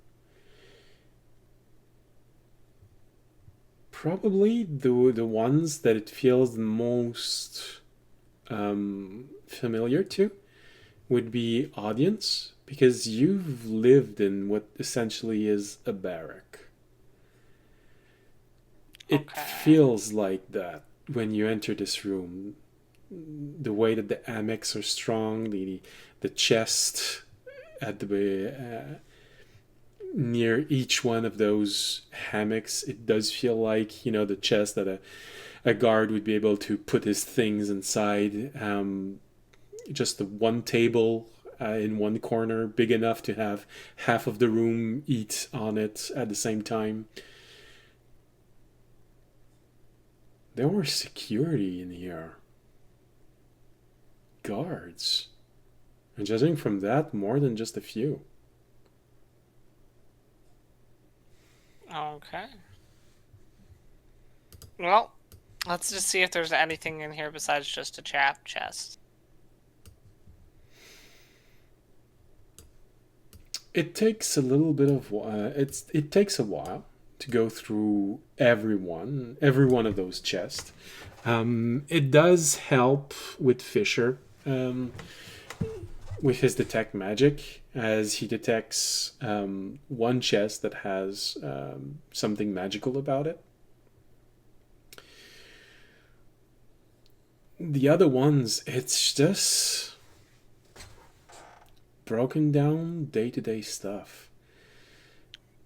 One thing, however, that feels a little out of place is an investigation roll, please.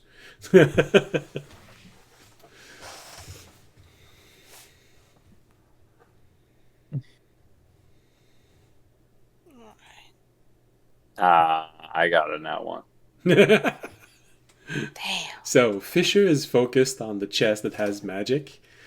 Another one of Are you giving me guidance, Jorg, or are you rolling your own roll? I'll give you guidance. Okay. Okay. Oh, we're going up. We got a 19. Hell yeah. Yeah, much better. Ooh. Yeah, it's not superhuman, but it's in the best that humans can do. So you Olympic didn't roll silver. above 20? Damn, I'm disappointed. With audience on investigation? Yeah. I can't roll above 20. But -1. So, looking around, one thing stands out, even more so with a decent roll. Blood. There are a lot of blood-stained shirts and pants inside of those chests. Could audience surmise that if there were guards here when this Dragonborn came, that he killed all of them so there wouldn't be witnesses? You wouldn't be able to go as far as to say the last time he came, but I'd give you the idea that, yeah, someone slaughtered them at one point. Damn, Remy. Someone was really not happy you escaped from here. I think all the guards that were supposed to keep you from escaping may have met a grisly fate. Potentially at the hands of the Dragonborn, or something else. But Did you ever see any of these cards? Remy, you didn't even know that this floor existed. You knew there were a few Remy guards. shrugs. You knew there were a few guards, but honestly, you've never seen more than 10.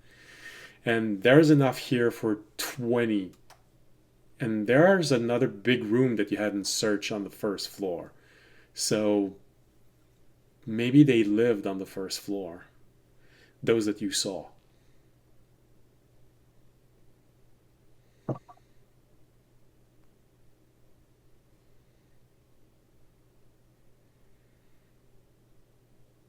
Look, sometimes you think you found all the spoons, and then look, more spoons. Wise words.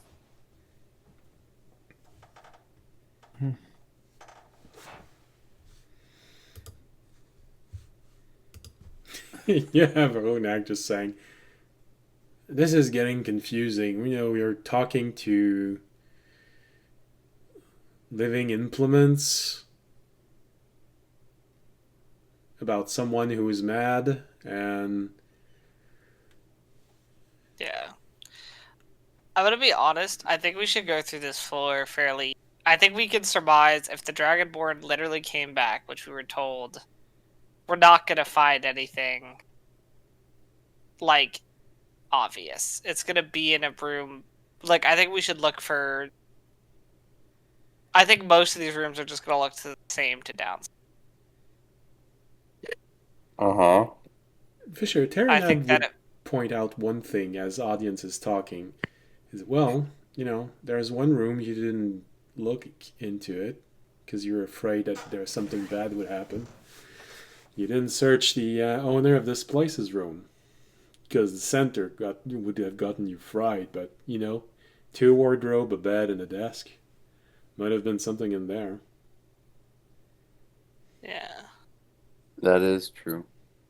I think we go back down there, but I think we can just do a quick sweep of this place. Mm-hmm. See if there's anything and keep an eye on the jar. Probably if its danger increases, it's a room where there might be more likely to be something. Okay. Maybe. Maybe. I mean, it could also just likely that there's a room that's just a trap. That's also possible. But this is also a part that Remy didn't know about, so it'd at least be somewhat interesting to see what's in here. Yeah. I mean, yeah, let's keep... we want to just run down to that other room, the mage's room, real quick. Do we And want? then go back up.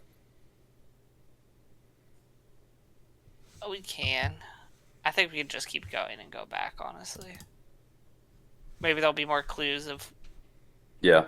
a Alright, way to get it to the pillar. on the way back anyway. Yeah. Oh, you We'll have to. go back You need to get the mimic on your way back. So. Yeah. Yeah. All right. Alright. If there is a trap chest, I would like to grab the gem from it, because we've done Alright. it for all the other rooms. Same thing as every time. Mage hand, open the chest, and then you get teleported to another realm. No. The trap triggers, and the darts fly off. And wouldn't you know, you find a black pearl at the bottom of this chest.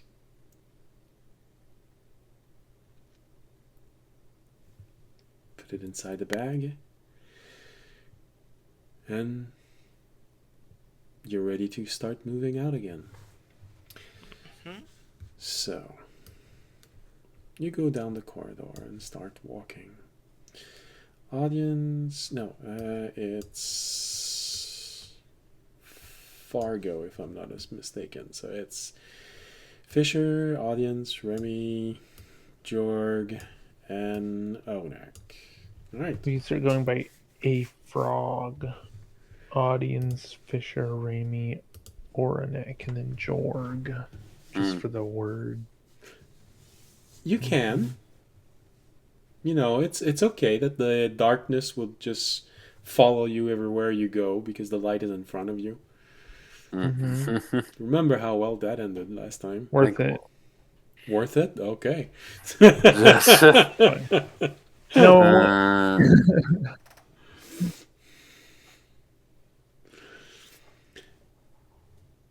Okay. So, you keep moving. Turn down the first hallway and you start moving. Once again, sensors. You don't see anything else on this, but at the end of this one, it goes...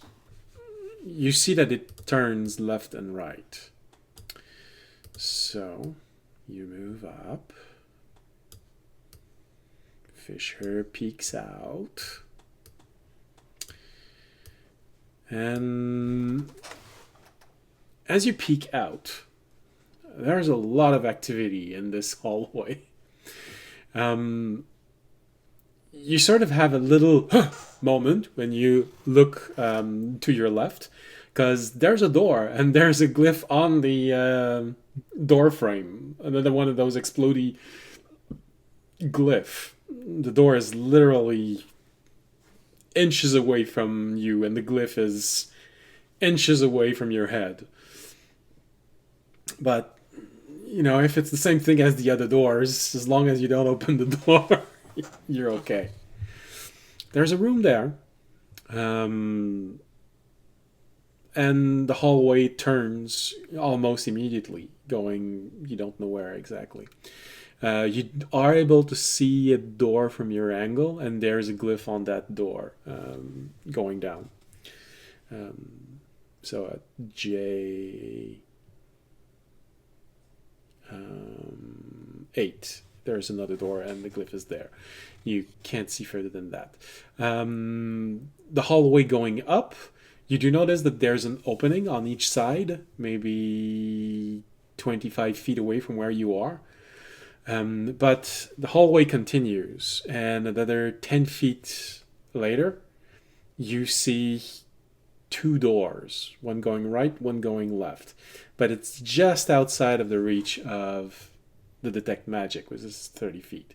You'd have to go inside of that hallway and move up there to see if there's something on the wall or if there's a glyph on the doors.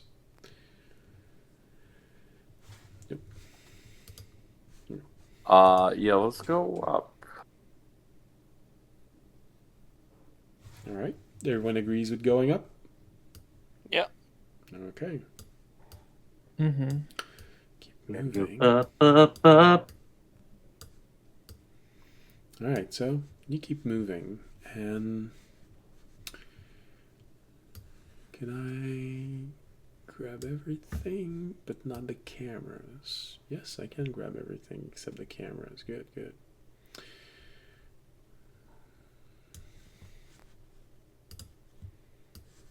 Oh, come on. That's mean. I just finished putting everything. I tried to grab some object, but the entire map overlaps with another object, so everything moved. Okay, like this, and I really have to. Okay.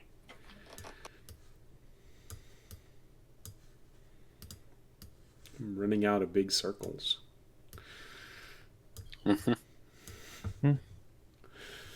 So, start moving up, and this is where you can see that there is an aura on those two doors, so most likely trapped to explode like the others. But just as you move a little bit more, you see there's a sensor and a glyph, a sensor above the glyph, watching the hallway, and there's an illusory glyph that is looking at you down the hallway, but nothing appeared. Huh. Well, Usually it appears roughly at that distance. So I see a glyph, but nothing. There's an illusory glyph, and it looks like those glyph that creates those children that try to get you to walk. But usually you're in range for it to trigger, and it doesn't. I mean, there's no reason to risk it, right? We should still just destroy it. Nothing here has seemed to... Yeah. Yeah.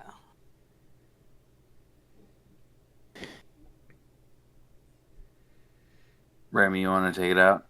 Yeah, just whee, whee. You start Whee! doing the same thing, throwing your dagger. Fortunately, it's a wooden wall, so it sticks inside really well. And that's probably why you can manage to damage the glyph after a few throws. Unfortunately, you roll a natural 1 on one of them, and the dagger just pong, and you just look at everyone, and you didn't see that. And you call back the dagger and starts throwing it again. You know, you gotta roll a natural 1 at one point, so figure why not. Well, I mean, every time I'm in combat, like, because I'm always finding a way to roll with advantage, it's like a 1 in 400 shot of getting a double nat 1. You steady aim for this. You always roll with advantage to strike a wall.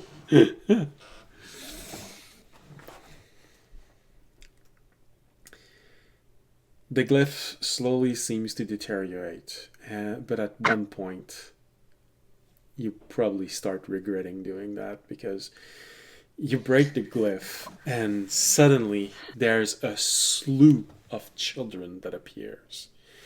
all there looking frightened, looking at the door to the left. And they're all there scared, and this is what doesn't help you, Remy. You recognize a lot of them. Nearly everyone you've ever seen on the bottom floor is there just saying, but we don't want to go there. Why won't you let us see? And they turn toward all of you where you are, and they just say, please, misters, can you help us? Please, please, please, please. And you hear this cacophony of children asking for help. And then the glyph starts glitching. So you see them all appearing, disappearing, moving back, moving forward. It was supposed to be an harmonious plea for help, but it becomes this insanity-inducing throng of children talking, asking for help, disappearing, moving, glitching, starting to move robotically, disappearing again, reappearing. Help us, help us. Some of them are trying to start walking toward all of you, and they glitch, they go back 5 feet, and then they start walking again. It's like watching an entire mob of zombie stuck in lag, screaming at all of you, trying to reach you. Remy off to the side, notes it in the bug log. Make sure to note how to reproduce it. That's really important. You gotta do this 3 times, otherwise it's not. It's like, okay, hold on, we gotta get a good do-over. Gotta reset the room. They're trying to reach you all, but it's probably where it feels like, okay, there's also a maximum reach, because they all stop inches away from you, Fisher, all holding their hands in front, speaking over one another, disappearing, reappearing. You see it reappear over there, and he starts walking again. It just doesn't stop. And Remy, you can barely see the glyph. It's hard hitting it. You have to go with memory, saying, okay, it's roughly there, and you have to do it again. You hear that little girl that you saw only a few times asking you to help. Can audience just dispel magic on the glyph if Remy can't hit it? Well, of course, you can try and dispel the glyph. Alright. I will dispel magic on the glyph using a 3rd level spell. It's 3rd level or lower, so it just... Okay. You see them all disappear in a wave, going all the way to the end. The last few that disappears hits Remy just a little bit worse, because they're the last ones, and they're those that you know. You hear the last words saying, we don't want to go there, please. Remy, can you help us? And they disappear.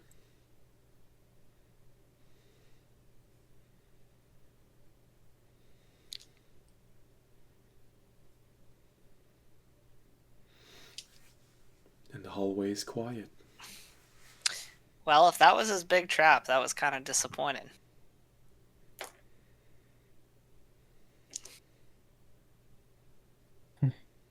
Well, just above table, if each of those children had the same effect as just one of them, like that would have been like a full party charisma save, and I'm not sure how many of us would have been able to do that. Well, also, if they each give one level, give one level of exhaustion, it could have been kind of fucked up. But Yeah.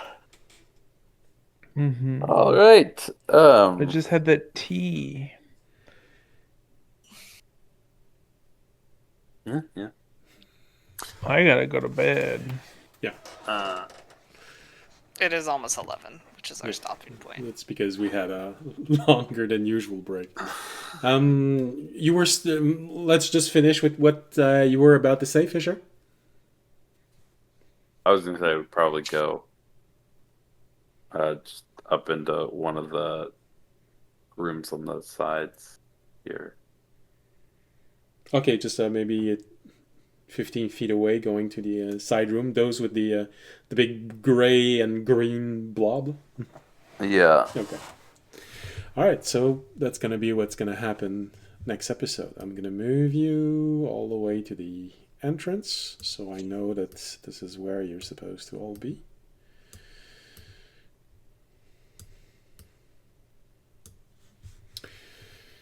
And that's going to be it for tonight.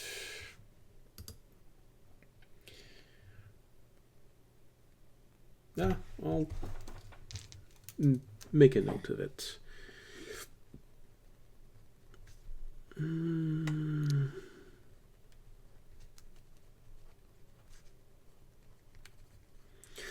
So, just so that we don't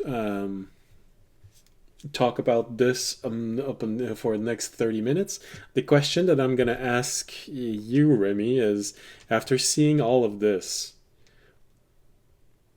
what goes on in Remy's head? And I'm going to give you an entire week to figure it out. Okay. Because I'm sure there's a little bit more. It's warranted here that there's a little bit more. Those glyphs, especially when there are people that you know, they seem to have been made to hurt you.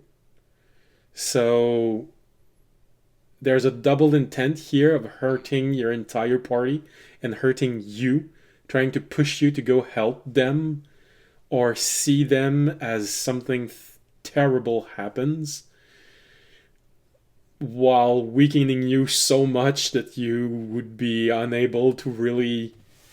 Because honestly, if you had been pushed to 5 points of fatigue, your saving throws would have been shit, and it would have been completely horrible.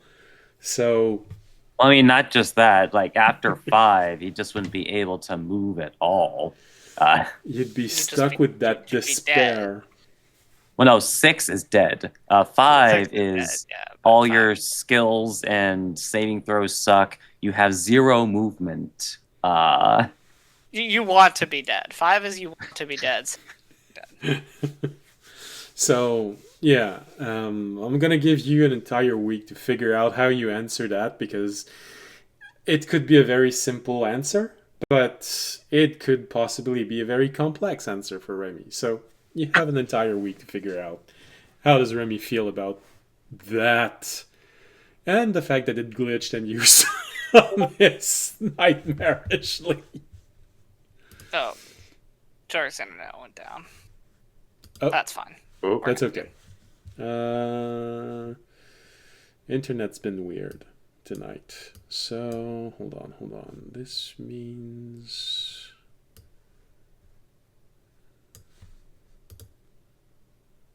like this.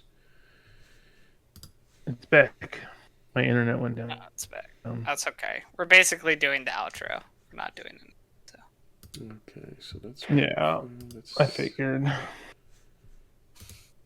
There we go. You figure skated. Mm-hmm. All right. I open everything and we can see everyone. Okay, good. So, and I'm gonna fry my computer if I don't close the other. Because now in the background there's twice of every window there. Okay, good. All right, so campfire in the background, because it's always good to end with a campfire.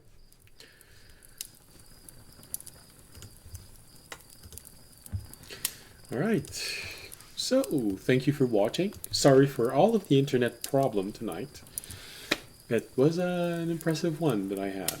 So, but if you stayed, thank you for staying. 10 minutes more is... I would have understood if you didn't stay all the way, but if you did, thank you. Hope you found whatever it is you were looking for. Hope it was a pleasant, whatever part of the day it is, wherever you are in the world. remember, if you want to have more, live broadcast is Wednesday, 7:30 Western Coast time. If you live on the Eastern Coast, Friday is the rebroadcast, 7:30, but Eastern Coast time. And in the middle, you have world building and map making with me at 9:30 Eastern Coast time because I live on the Eastern Coast time. So if you want to talk, this is the perfect moment to talk because I have time to read the chat. I don't need to pay attention to those players, and their Ruining everything. Yeah, completely always. It's so annoying. But it makes life in Dungeons and Dragons more interesting. So, necessary evil. And of course, if you want to support, we got Twitch, Twitter, YouTube, Patreon, a link if you want to give donations. So don't hesitate. Everything helps, no matter what. Even likes and comments, they help. Probably less on Twitter, because I think that doesn't do anything. But everywhere else, it does. So that's it. If you want to do more, spread the word. It's just that little extra. That's nice. Finally, we've been able to go above 160 followers. So yay! Now, how about trying to get to 200? Well, I prefer it 1,000 before the end of the year, but I'm also a realistic person. So let's go with 200 before the end of the year.